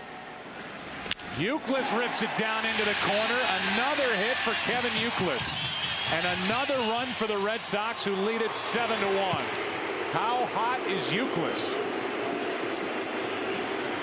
The Uke chant here at Fenway Park, and 2 more hits for the guy who hit .500 during the ALCS. He continues to hit. Fooled on the pitch, on his front foot, hammers another double to left field. That was my point about David Ortiz starting him in Game 3 at first base. You've got to take Youkilis out of the game and out of the lineup, and I just think he's too valuable a commodity as a hitter and certainly as a defensive player. Breaking ball has Ortiz flinching, strike 1.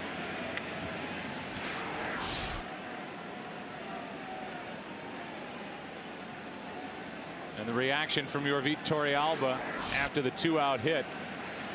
Been a lot of 2-out production by the Red Sox tonight. And you can add to it. Into right center field off the bat of Ortiz. In to score is Youkilis. It's an easy RBI double for Ortiz. It's 8-1.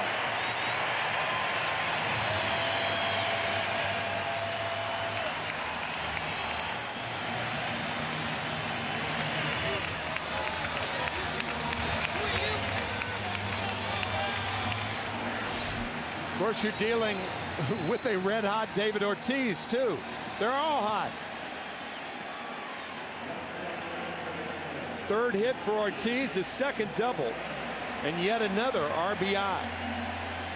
The Red Sox have pummeled their opponents over the last 4 games, 38-6. And it's been hitting up and down the lineup that's produced that. But especially with the top 2 guys over those last 4 games, Pedroia and Youkilis.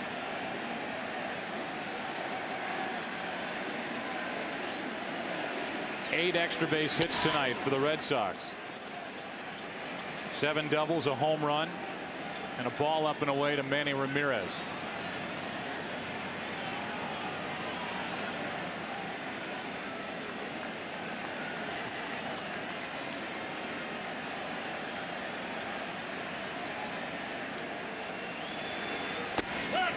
In at the knees, 1-1.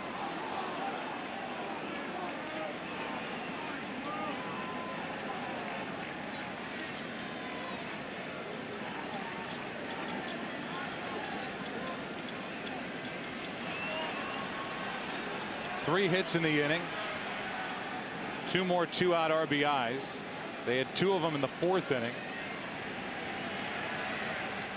1 in the 2nd. Big rip by Ramirez.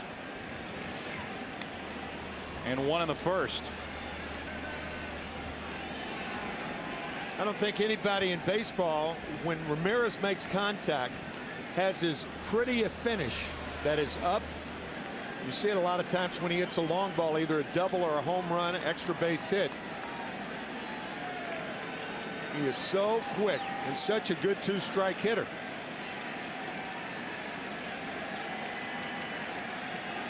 The last 6 runs driven in for the Red Sox have all been with 2 out. And as you said, Tim, it's something that the Rockies featured in the NLCS against Arizona, and something that the Indians featured in the divisional series against the Yankees. They seem to hurt a little more. Well, that's when you get the 2-out base hit, you have to have the hit to drive in the run. No cheap runs, no sac fly, no runner scoring on an infield out. 2-2. A little floater, base hit, another 2-out RBI. Another hit for Ramirez. And that big wheel down there keeps turning. It's 9-1.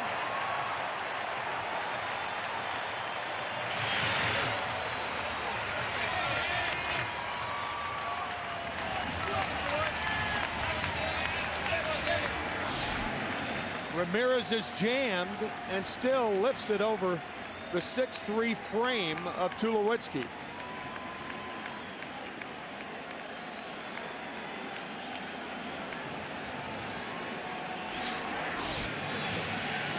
And now Bob Apodaca, the pitching coach, will come out and talk to his young left-hander as action starts for the Rockies out in their bullpen. Ryan Spire getting loose.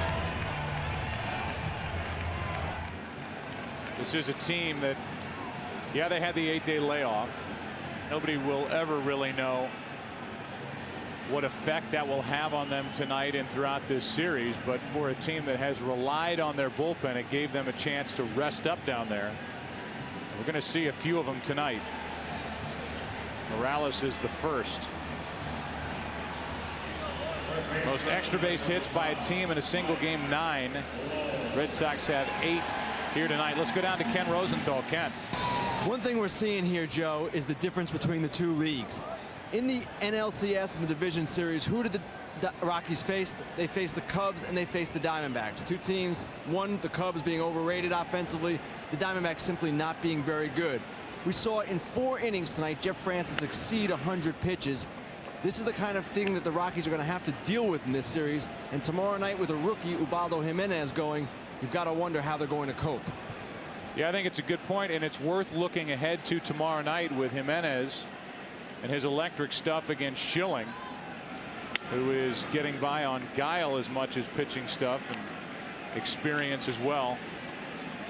That is going to be an interesting matchup tomorrow night, and obviously Clint Hurdle has no idea how his rookie right-hander will react in a World Series start. Red Sox have a pretty good idea what to expect from Schilling. There's one down into the corner. It's a fair ball. It's 9 extra base hits. It's more damage with 2 outs, 2nd and 3rd, and Varitek coming up. First hit of the night for Lowell. They've already tied a World Series record with the 9th extra base hit, and we're only in the 5th inning. Boy, everything has been up all night, and these Red Sox have not missed. Whether it was Francis, the starter, or Morales, out of the bullpen now, and Varitek is 2 for 3 steps in. Jason is singled, doubled home 2, and is the 8th man to bat here in the 5th. 8 men to the plate in the 1st inning, 7 men to the plate in the 4th inning. Relentless. Breaking ball for a strike to Varitek. And while they're ringing up all this offense, they've got Beckett waiting to go back out for the 6th.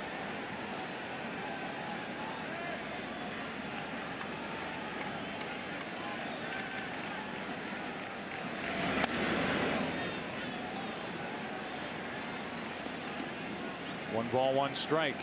9 extra base hits, but 8 of the extra base hits are doubles.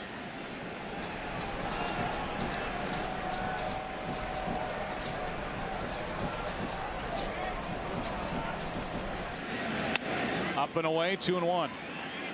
And Torrealba trying to slow down and calm down the left-hander Franklin Morales.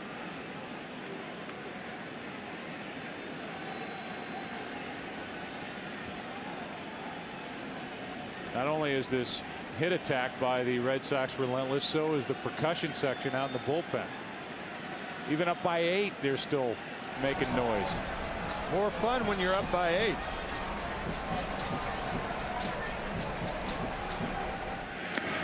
8. In the dirt, 3-1 on Varitek.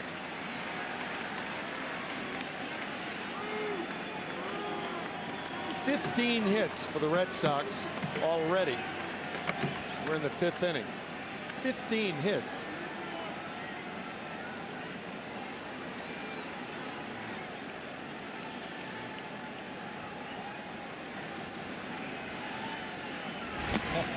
Now a walk is mixed in, and the Red Sox will bat around in the 5th. And J.D. Drew will be the hitter. Joe, this game reminds me of Game 3 of the 2004 American League Championship Series when the Yankees bludgeoned the Red Sox by scoring 19 runs over 20 hits. And then the Red Sox came back and won 4 in a row. John Lieber, the right-handed pitcher for the Yankees, telling me that the Red Sox players were congratulating the Yankees and wishing them luck against the St. Louis Cardinals before Game 4. And what happens? The Red Sox come back and win 8 in a row. Bases loaded, 2 out. Drew, who has a grand slam in the postseason, takes a strike. Well, a couple of the guys that were responsible for that comeback, Billy Miller, he's at the park tonight and threw out the first pitch before Game 6 of the ALCS. And Kevin Millar. What a good play by Torrealba. That's a great play right there. 57-foot curveball in the dirt. Watch Torrealba. Fine play by Yorvi. Millar was as valuable to that 2004 team with his spirit and his energy as much as he was with his bat.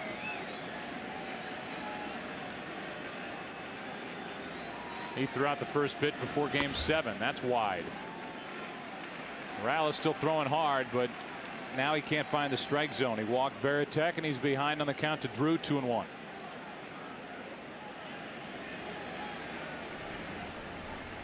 Spire ready to go with Lugo on deck. This is going to be it, you would have to believe, for Morales. If he doesn't get Drew. 3-1.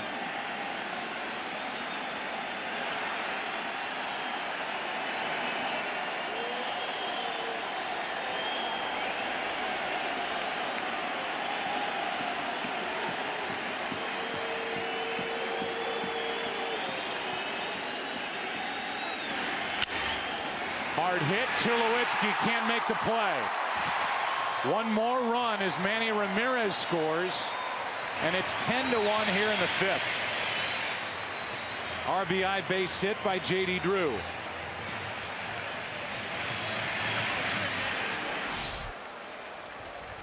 Tulowitzki extending. Remember, the ground is wet, So the top spin's even tougher. Troy can't come up with it, and that's going to be all for Morales.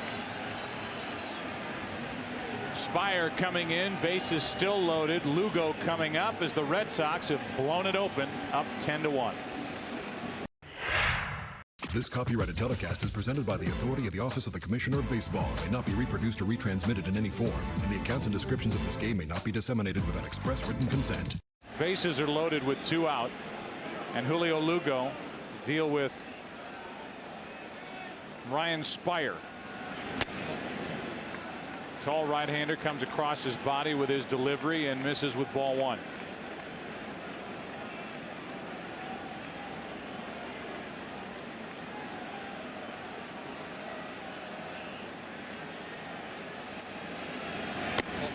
Inside 2-0.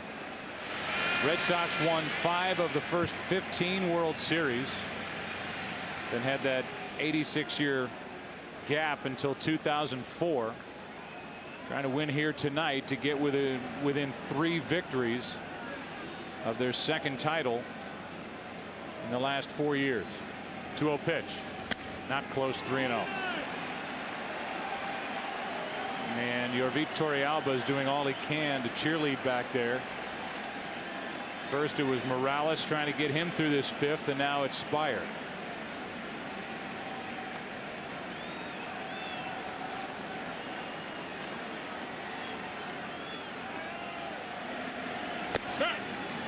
Three and 1. Not a lot you could do from a catcher's standpoint. Just keep putting down fingers and hope that ball zones into the strike zone. Red Sox have found various ways of getting on base. They've hit, they've walked. Fastball is high, and that forces home another run. So 2 hits, a walk, and now an RBI for Lugo, and that run is charged to Morales. Here's Jacoby Ellsbury. The rookie batting with the bases loaded, 2 out, and he takes the ball. Such a patient team for a group of guys that love to hit. Smart at bats. And they certainly draw on their experience.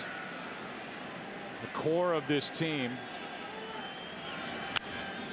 It's fouled back and out of play. There are 5 guys on the active roster. They were around in 2004. Tim Wakefield was a part of that. He is not active because of that muscle behind his pitching shoulder, his right shoulder.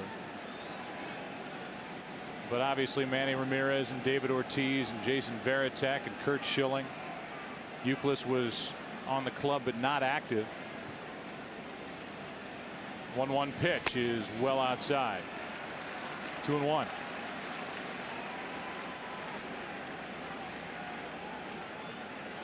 I'd like to revise my thinking. I said earlier that I didn't think the layoff would affect the Rockies. It's hard to tell whether it's affected the everyday players because Beckett is throwing so well. But the early returns are that it perhaps has affected the pitching staff. That is slashed foul, left side, 2-2. Now the Red Sox are a very hot team, beating the Indians 3 in a row, coming from being down 3 games to 1.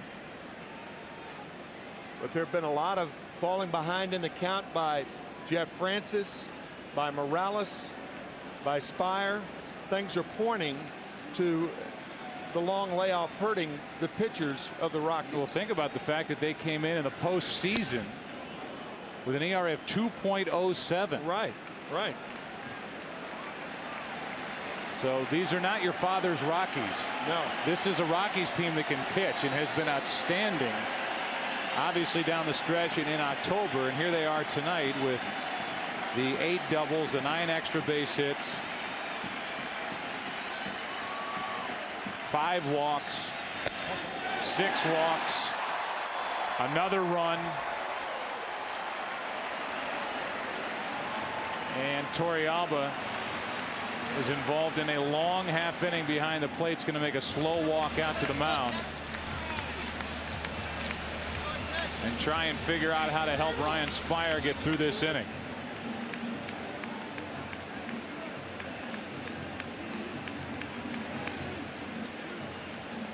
The 12 runs scoring tonight for Boston is a Red Sox World Series record. And a 28-minute half inning. And another visit from Bob Apodaca, the pitching coach. But again, this is not just a team that overall with a 2.07 ERA in the postseason, but a bullpen with an ERA of 1.6 in their sweeps over Philadelphia and Arizona. And in the entire NLCS, they allowed 8 to the Diamondbacks. They've allowed 12 and counting, with Hergis getting loose now.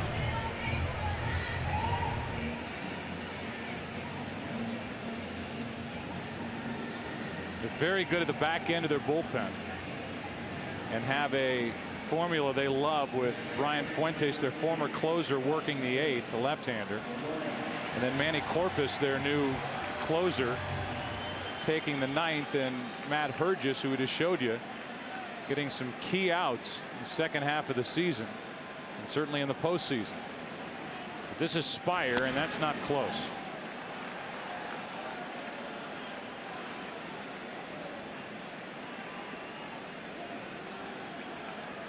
Show you what the Red Sox have done at home. They have batted around 4 out of their last 5 postseason home games.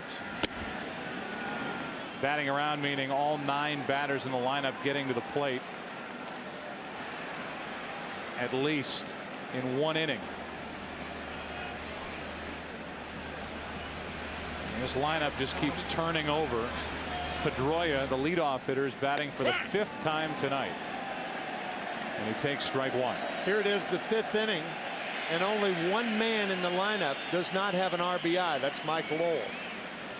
8 of 9 starters have at least 1 RBI, and we're in the 5th inning. But Lowell has been intentionally passed, doubled, and scored. Spire runs the count to 3-1 on Pedroia.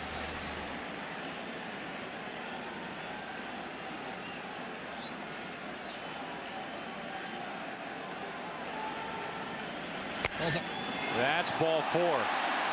And 3 straight walks by Ryan Spire since entering here in the 5th.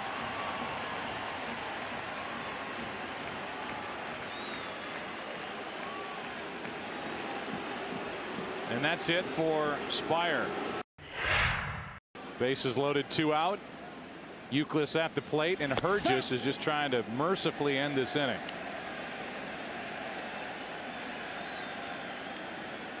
That's from us for all the parents who thought their kids were asleep. 13-1, bottom of the 5th, bases loaded, 2 out. And Hergis, who's been so good for the Rockies, deals, and Youkilis pops it up. Out in right field. Pop makes the play, and the inning is over. 34-minute inning, 7 runs. 6th inning now of game 1, 13-1 Boston. Kazuo Matsui first up, takes a strike from Josh Beckett. And we'll go through, just for the sake of argument, what we talked about during and after game 1 of the ALCS with Beckett on the mound. Beckett with this game well in hand, and with a game 4 starter up in the air for the Red Sox, which is different than in the ALCS when they knew their first 4 starters and Wakefield was going to get the ball. Now they're leaning toward John Lester. You know, here's Beckett working at the end of a long year in a 12-run game. You don't know about Lester in a game 4. Would you think about trying to keep his pitch count down with a look ahead to game 4, or more work in this series than you expect coming in? That's what Terry Francona and John Farrell did in game 1 of the ALCS. Good pick by Youkilis, and safe as Matsui beat Beckett to the bag. Bad hop. Youkilis did all he could. It's an infield hit. Kevin Youkilis has made only 1 error in the last year and a half. prior to his error in the ALCS. That's at first base. Prior to his error at first base in the ALCS in Cleveland, that game in Cleveland, he had made no errors since July 4th of last year. He did make 3 errors as a third baseman this year, but not at first. Laz Diaz, the first base umpire, got that call right. The foot of Matsui got on the bag, and here's Matt Holliday. Rockies just trying to put something together to feel better about themselves here in game 1. 95 miles per hour for strike 1. My answer to that, whether to take Beckett out, I'd take him out as soon as I could. Whether he comes back to start game 5 and goes in relief if it goes 7, what's the sense in leaving him in? Yeah, I think that might be the bigger point. Even if you don't bring him back on short rest in the 4th game. What a pick by Pedroia. And an easy 4-6-3 double play after it. Holliday scorched it, and the rookie Pedroia with a backhanded stop, with the second base umpire Ted Barrett getting out of the way. Look at that play. Gliding across the bag, Lugo turns it easily. But what started it made it.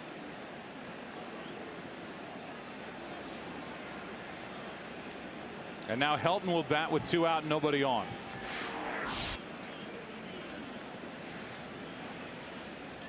Beckett led baseball with 20 wins during the regular season.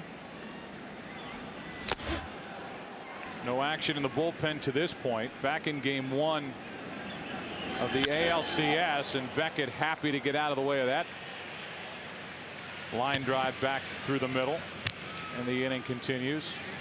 Terry Francona telling us that Beckett tightened up during the long half innings that he was in the dugout. He just went through a 30+ minute half inning in the bottom of the 5th as he works here in the top of the 6th.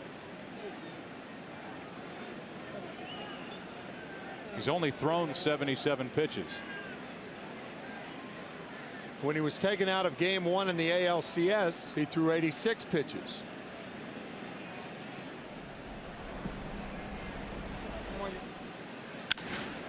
Atkins flies one into right. Drew drifts back and now into end the inning. 2 hits, a double play mixed in.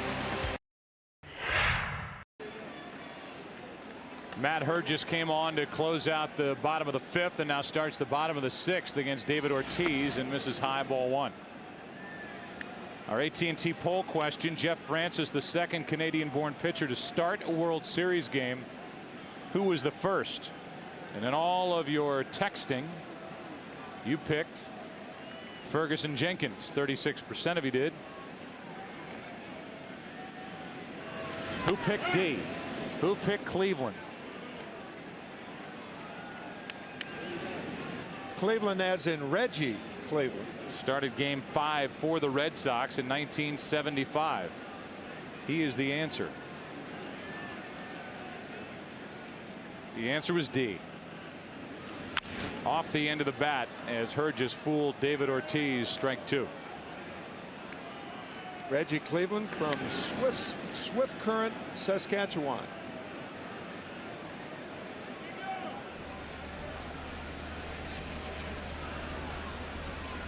I would assume that without seeing the rest of that picture, they're working on the spikes of Josh Beckett. Yes. Either that or they're scoping his knee. 2-2 is the count on Ortiz. No stolen bases yet in this game. No free taco for America. No. At some point it's going to happen. Oh yes. Who's going to be the one?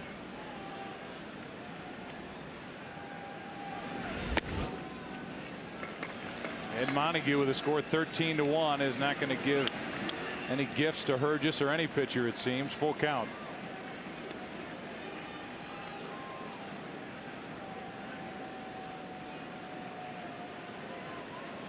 Ortiz tonight with 3 hits and a ground out. And a shattered bat. Pop up into left. Holliday is there. one away, and we're not the only ones that know about the free taco from Taco Bell. They even know about it down in the dugout for the Red Sox. Here's Royce Clayton. You said if somebody steals a base in the World Series. Anybody, the first time base. One first stolen base. If somebody does, Taco Bell. One taco to everybody in here. To everybody what? In America. That day? I don't know. It's like that guy. Yeah, you talking about? It's got to be that day. There only like 2 more hours left in the day after that. So what? That's what the deal has to be. How you gonna come in and say, I ain't got my taco? Like a month. You can go to every Taco Bell in the world and say that. I ain't got my taco. How they gonna know?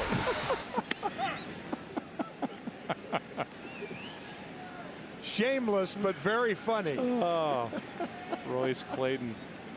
Oh, here's the answer, by the way, Royce. October 30th from 2 p.m. to 5 p.m. to get your free taco. You could cross time zones theoretically and say, I haven't received my free taco. 0-2 is the count on Manny Ramirez.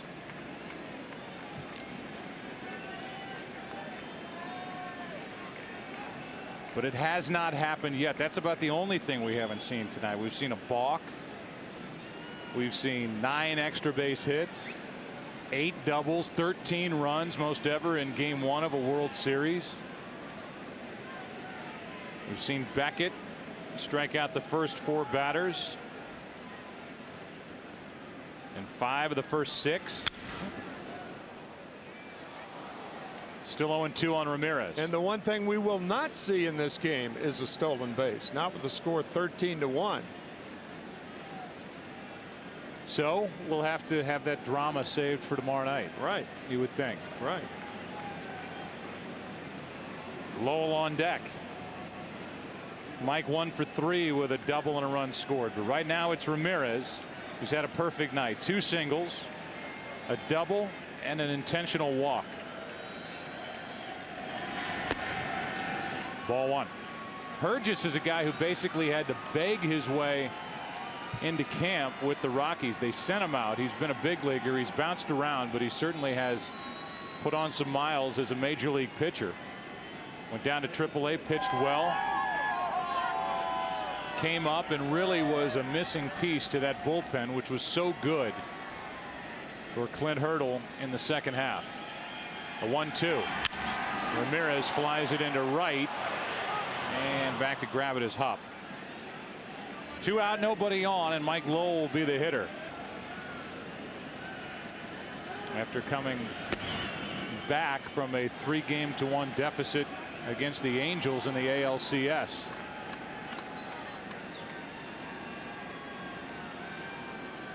Two out. Hergis doing his job, and Lowell waits for a 1-0 pitch.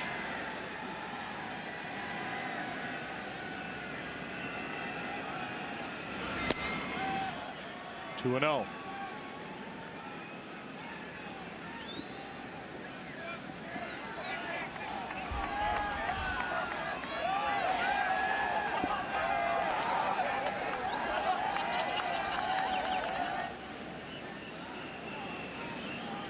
Here's the 2-0 on the outside corner.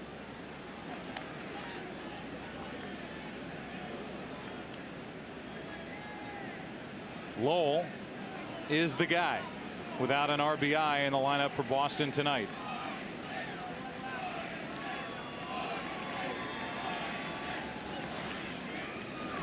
That's wide, 3-1.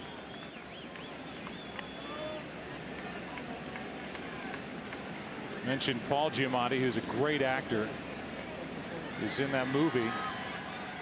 His father, the late Bart Giamatti, who was the president at Yale, then the National League president, then on to commissioner. 3-1 pitch is high, and a 2-out walk. Second walk handed to Lowell tonight. And the first base runner against Hergis. Well, so much debate about the 8-day layoff. And again, so many factors come in. Who knows? Who knows? Yeah, you can't tell offensively, I don't think, because Beckett's pitching. I mean, Beckett could pitch a game like he's pitching against a team in the best of circumstances for their offense. But it seems to me that the pitchers have been so far off tonight. The walks, falling behind in the count, things like that. It appears, no one knows for sure, you're right, but it appears that if one department of the Rockies has been affected, it's the pitching. With that evidence, 13 runs on 16 hits.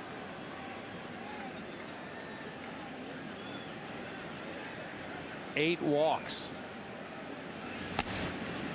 1 ball, 1 strike. Let's go down to Chris Myers. Chris. Well, the Rockies tried to downplay the 8-day layoff, but Terry Francona told us, Joe, told Tim, you and I, that he thought he could take advantage, or he hoped his team would take advantage of the layoff for the opposition. And I can tell you the energy that the Rockies fed off during their run, they're a lifeless group tonight, and it's been that way from the opening inning.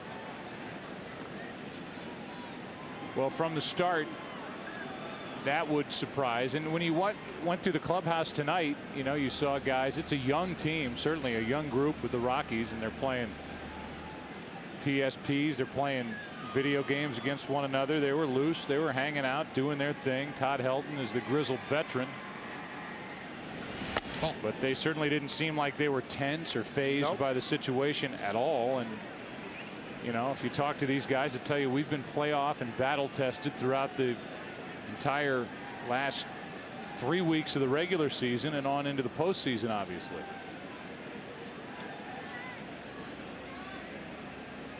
The 2-2 pitch. Varitek fouls it back. Kenny. Todd Helton before the game, if he was excited about playing in his first World Series, and he said, no, I'm nervous. And I said, why are you nervous? And he said, the layoff. It's been hard to really pin anybody down with the Rockies about that. I mean, they have to play the hand they're dealt. And because they ripped right through Philadelphia and the Diamondbacks, they were sitting there in the NLCS. Must seem like a month ago to them. 2-2 pitch. Varitek takes high. Full count. And Clint Hurdle saying that he doesn't need to apologize for his team beating the Phillies 3 games in a row and then beating the Diamondbacks 4 games in a row. And of course, with a lopsided score like this, one is more apt to say that the layoff hurt than otherwise. A strikeout and a changeup from Hergis. Jacoby Ellsbury moves from center to left. Manny Ramirez will sit the rest of this one out. Coco Crisp is in the game in center. That was Coco's position all the way through the first 5 games of the ALCS, but Ellsbury got the start in game 7, got the start in game 6 prior to that, and gets the start tonight. Manny Ramirez gets some rest, and Beckett, I think it's surprising that Beckett is still out there in a 12-run game in the 7th inning. I agree with you. Blows it by the bat of Hop, and the count's 0-2. Again, even if you're not going to bring him back. And there are no plans. The Red Sox have no plans to bring Josh back until game 5. No 3 days rest or anything like that, and then have him in relief in game 7. That's what Terry Francona told us tonight. But regardless, why is he still out there?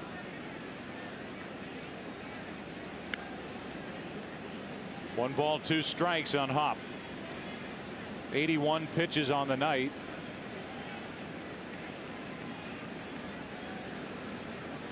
And absolutely in control from the beginning yet again. Struck out the side in the first. And he strikes out his 9th of the night, getting Hop to start the 7th.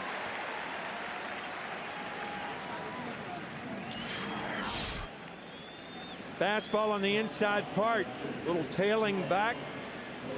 Brad Hop is gone. Just in case you're wondering, what the postseason record is, and as it turns out, World Series record. Bob Gibson with 17 strikeouts against the Tigers in Game 1, 1968. And you had a pretty good vantage point for that. A good look at most of those. Tim was catching. The Red Sox record is 11. Held by 2 in the World Series. So Beckett is at 9, but I would have to think that they can't go any farther past the 7. No, I wouldn't think so. Again, we're surprised that he's out there now. 2-0 pitch. Ripped down the left field line. Tulowitzki has another double, his second of the night. So he hasn't disappointed tonight. An RBI double for the only run producing hit of the night back in the second, and this was a bullet down the left field line. Joe Garagiola is 81 years young and living in Arizona. Still does some Diamondback games, and he had a great comment a couple of weeks ago. He said the 3 stages of a young player that he goes through: I think I can play, I hope I can play, I know I can play. Rarely do you skip over the first 2, but that guy on second base right now, you can tell by the way he carries himself, he knows he can play. All you have to do is watch him walk.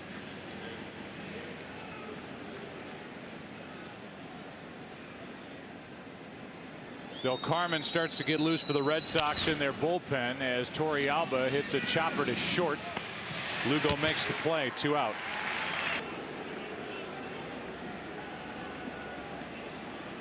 With 2 out and a runner at third. And on the hands of Spilborgh's strike 1. Just to further what you're saying with Tulowitzki, 23 years old, National League rookie record, 24 home runs. He wears number 2 basically in honor of Derek Jeter, who was his idol, which I'm sure is alarming to Jeter to hear.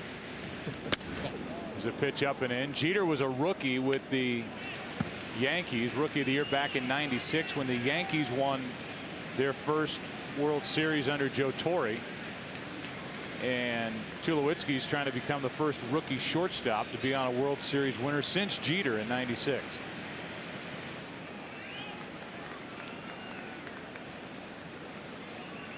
One to Spilborghs. Strike 2. And Troy either had purchased for him or purchased himself Jeter's cologne. Driven.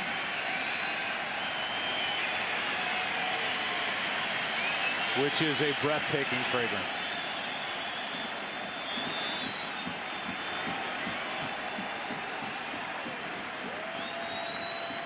One and 2 the count. Beckett trying to finish strong, misses down and away. 2-2.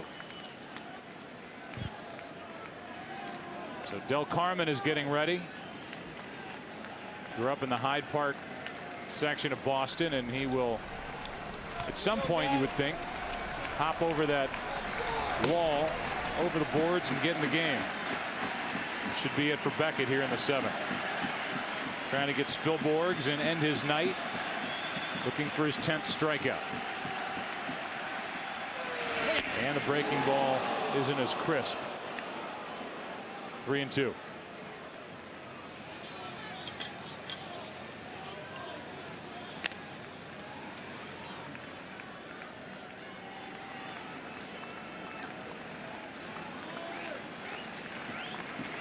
The 92nd pitch of the night is coming from Josh Beckett.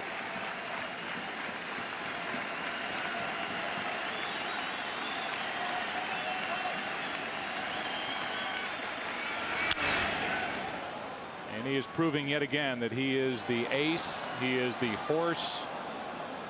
He is the big game pitcher.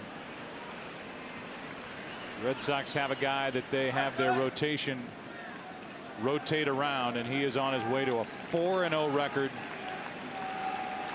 this postseason. His ERA is down around 1. Little fly ball into center for Crisp. 7 strong from Josh Beckett. As we get ready to stretch, we go to Carl Bean. Welcome Grammy Award-winning multi-platinum singer, songwriter, author, and actress Ashanti, as she leads us in tonight's presentation of God Bless America. God bless America,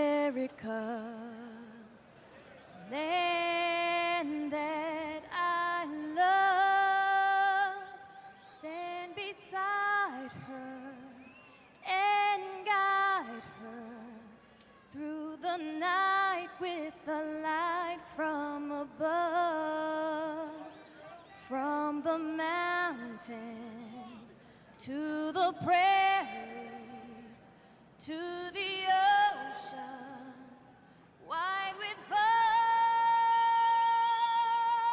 God bless America, my home sweet home.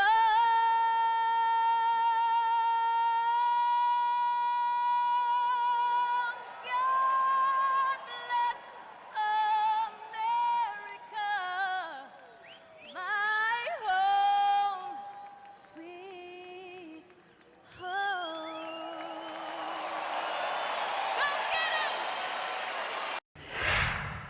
Jeremy Affeldt, the left-hander, takes over and misses low for ball 1. Affeldt is the 5th pitcher of the night for the Rockies. Francis 4 innings, 6 runs, 10 hits. Franklin Morales 2/3 of an inning, 7 runs on 6 hits. Spire did not record an out, faced 3 batters, walked all 3. Hergis, good work in an inning and a third. Now Affeldt as Timlin gets loose. Bottom of the 7th inning, and Drew slices it down the left field line, foul. Rain is stopped. And we thank them for joining us tonight and flying in not the best weather over Fenway. That's Tulowitzki out to get it, and that's out number 1. So with the bases empty, it'll be Lugo with Ellsbury next. So it appears that Beckett's night is over. He will go to 4-0 this postseason. His ERA will be just over 1. And he will have 35 strikeouts against 2 walks. And he will have 33 innings. How about those numbers? Awesome.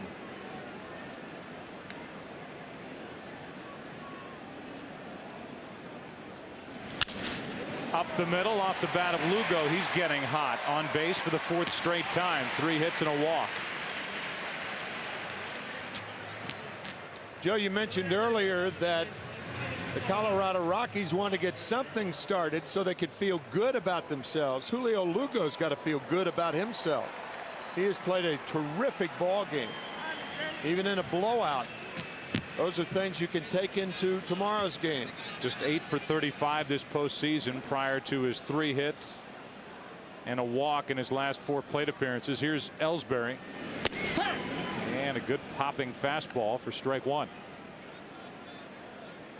This Colorado team has guys coming out of the bullpen that can throw hard. And tomorrow night, Ubaldo Jimenez will get the start against Curt Schilling. Talented young right-hander, and the Rockies will be leaning on him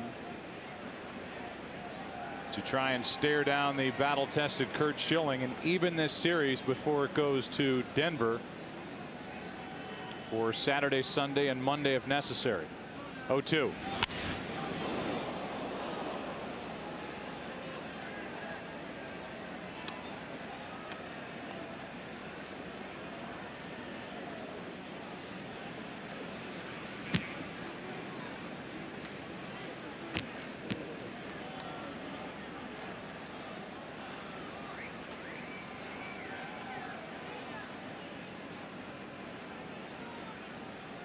0-2 pitch is grounded to the right side.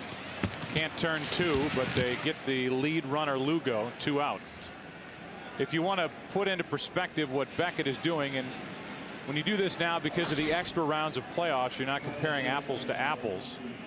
But for Beckett, who got to work in the division series, the LCS, now the World Series, Hershiser didn't have the division series to pile up the numbers, and of course Gibson and Koufax just in the World Series.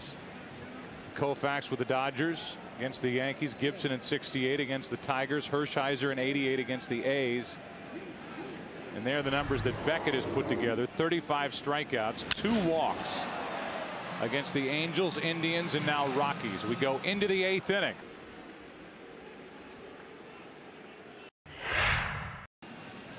Alex Cora gets into the action. It's been a while for Alex. And Mike Timlin takes over for Josh Beckett.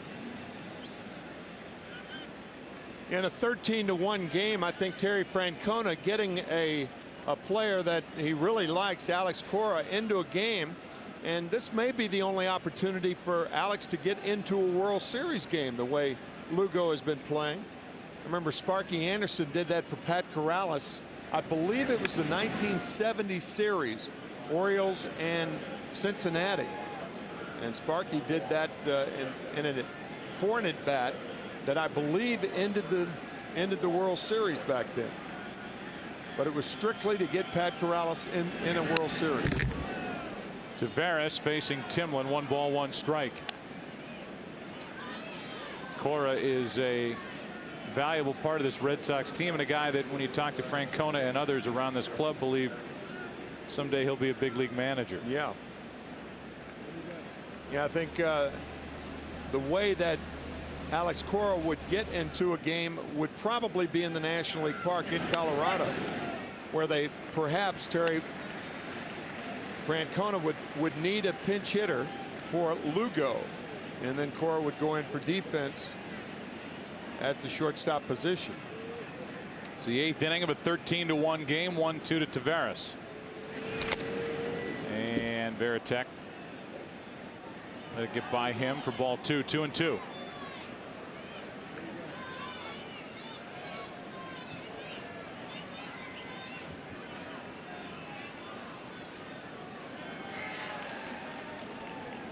Kazuo Matsui is on deck, and then Matt Holliday. This is a very potent Rockies lineup tonight, held in check, 1 run on 6 hits. They finished the regular season with the best average, team average in the National League.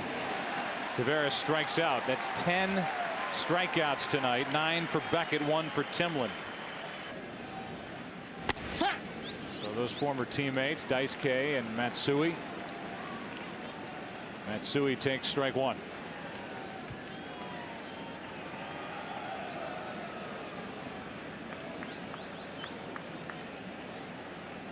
Oh, 1 pitch is popped up. Cora wants it badly.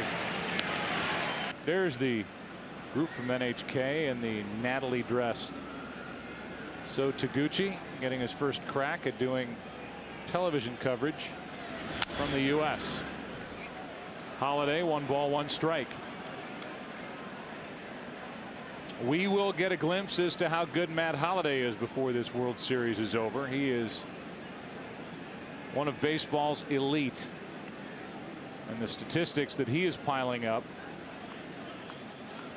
are staggering with what he's been able to do production-wise at the plate over the last 4 years. He comes up empty, and that is strike 2. He's come up empty tonight, 0 for 3 going into this at bat.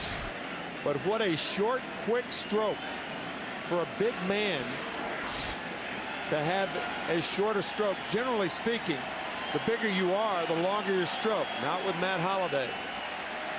5 for 15 in the NLCS, 2 home runs, 4 RBIs. And he stays up there at 1 and 2. He was the MVP.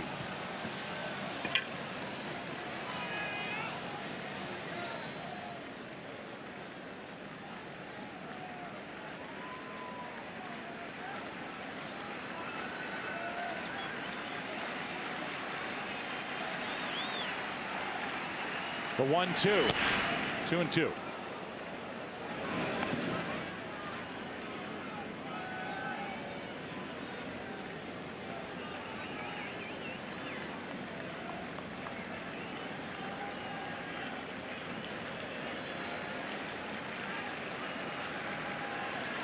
With 2 out, nobody on, Holiday chops it foul.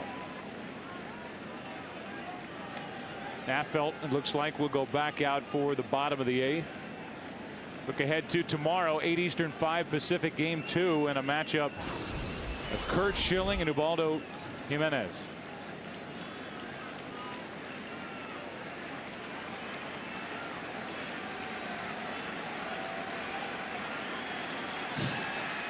Two-two pitch, full count, and that got part of Varitek and Ed Montague, the home plate umpire.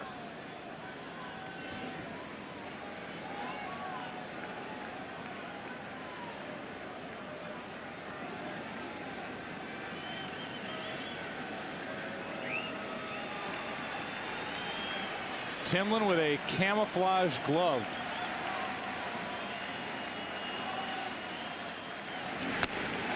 Strikes out 2 in his first inning of work. Glad they were here to witness this game 1.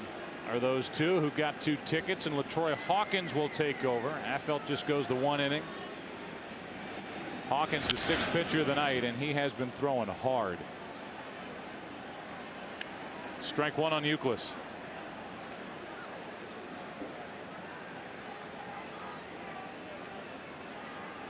Gagne getting loose for the Red Sox in their bullpen.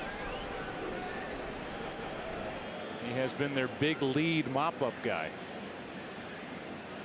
Up 13-1 in the 8th, and Youkilis strike 2.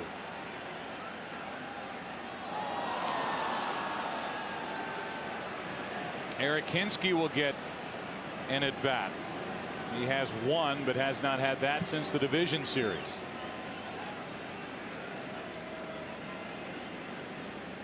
Royalty here at Fenway. Yeah, and again, I think managers trying to get players in the game that perhaps would not play in another World Series game. Hinske's certainly one of those. Hawkins starts his night with a strikeout, and here comes Hinske to bat for David Ortiz. Ortiz had a big night.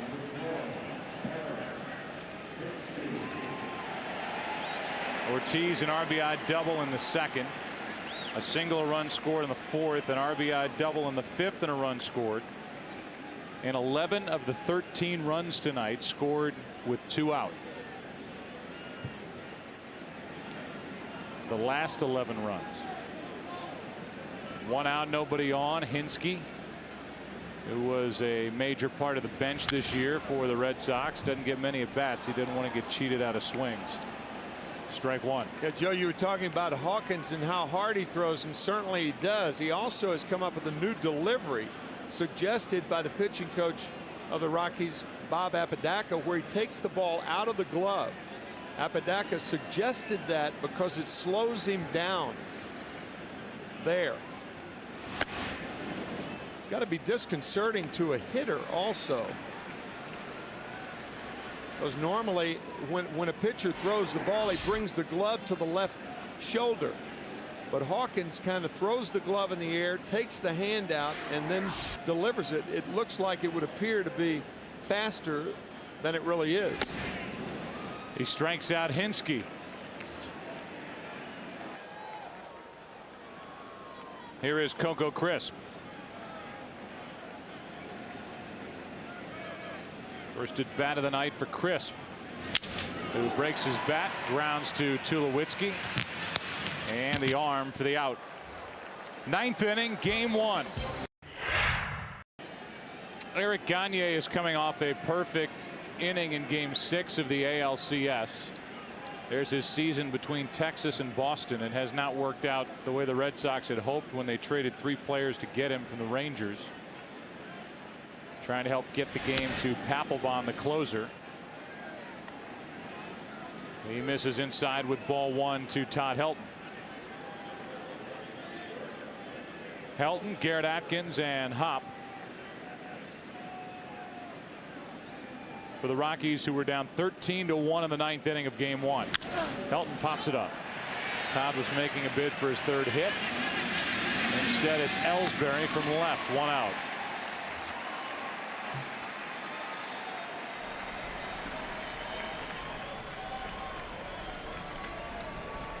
Take a look at this fact.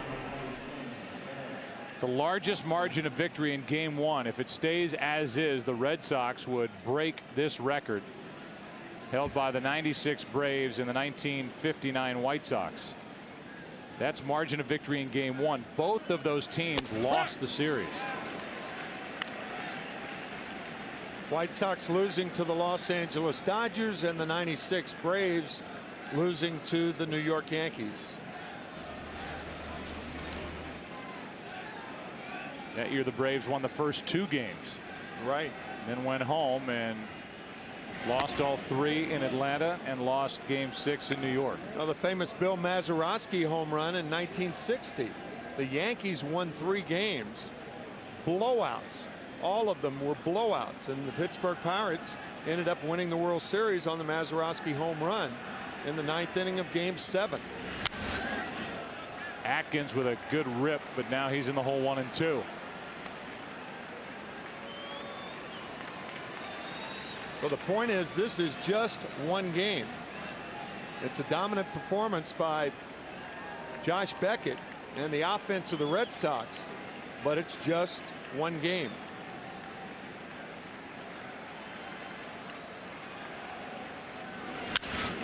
Atkins hits one into center field. Back is Crisp.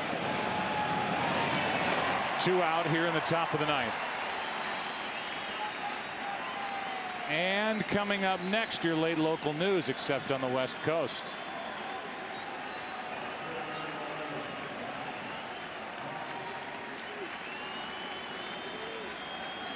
And you can blog on foxsports.com. 2 out, nobody on. Hop at the plate. He struck out 3 times tonight. That's back and out of play.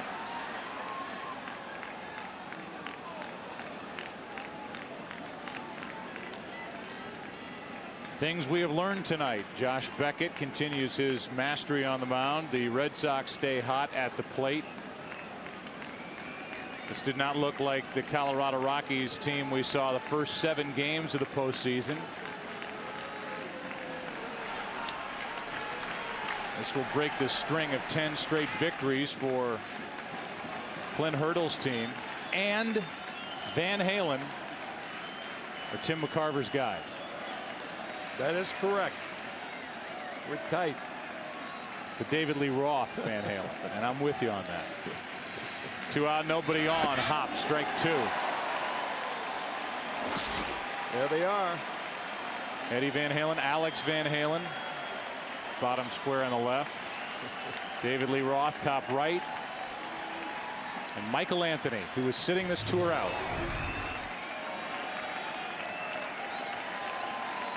He is sided with the Red Rocker, Sammy Hagar. Who knew in game 1 of the World Series that would pop up? The 0-2. Gagne thought his night and the Red Sox night was over, but it's high, 1 and 2.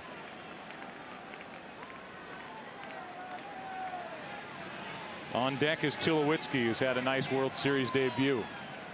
Pedroia, a rookie, homered. Tulowitzki, a rookie, has a pair of doubles and an RBI. 1-2 pitch. Still 1 and 2.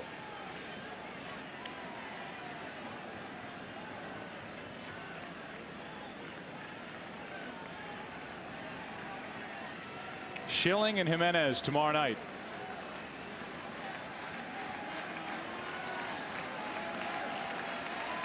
(8:00 Eastern), game 2. Red Sox wrapping up game number 1.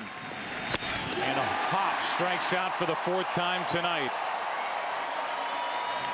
12 strikeouts tonight for Red Sox hurlers, and it's a 12-run victory, a 13-1 final.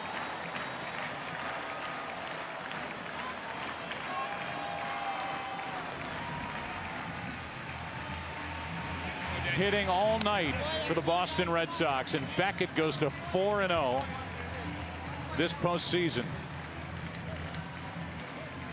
13 runs on 17 hits for Boston in a 3.5-hour game. They take game one. Let's go down to Chris Myers. Oh, I'm sorry. Hey, Joe, with Kevin Youkilis just completing the high fives, a couple of doubles on a record-setting offensive night for the Red Sox, taking game one of the World Series.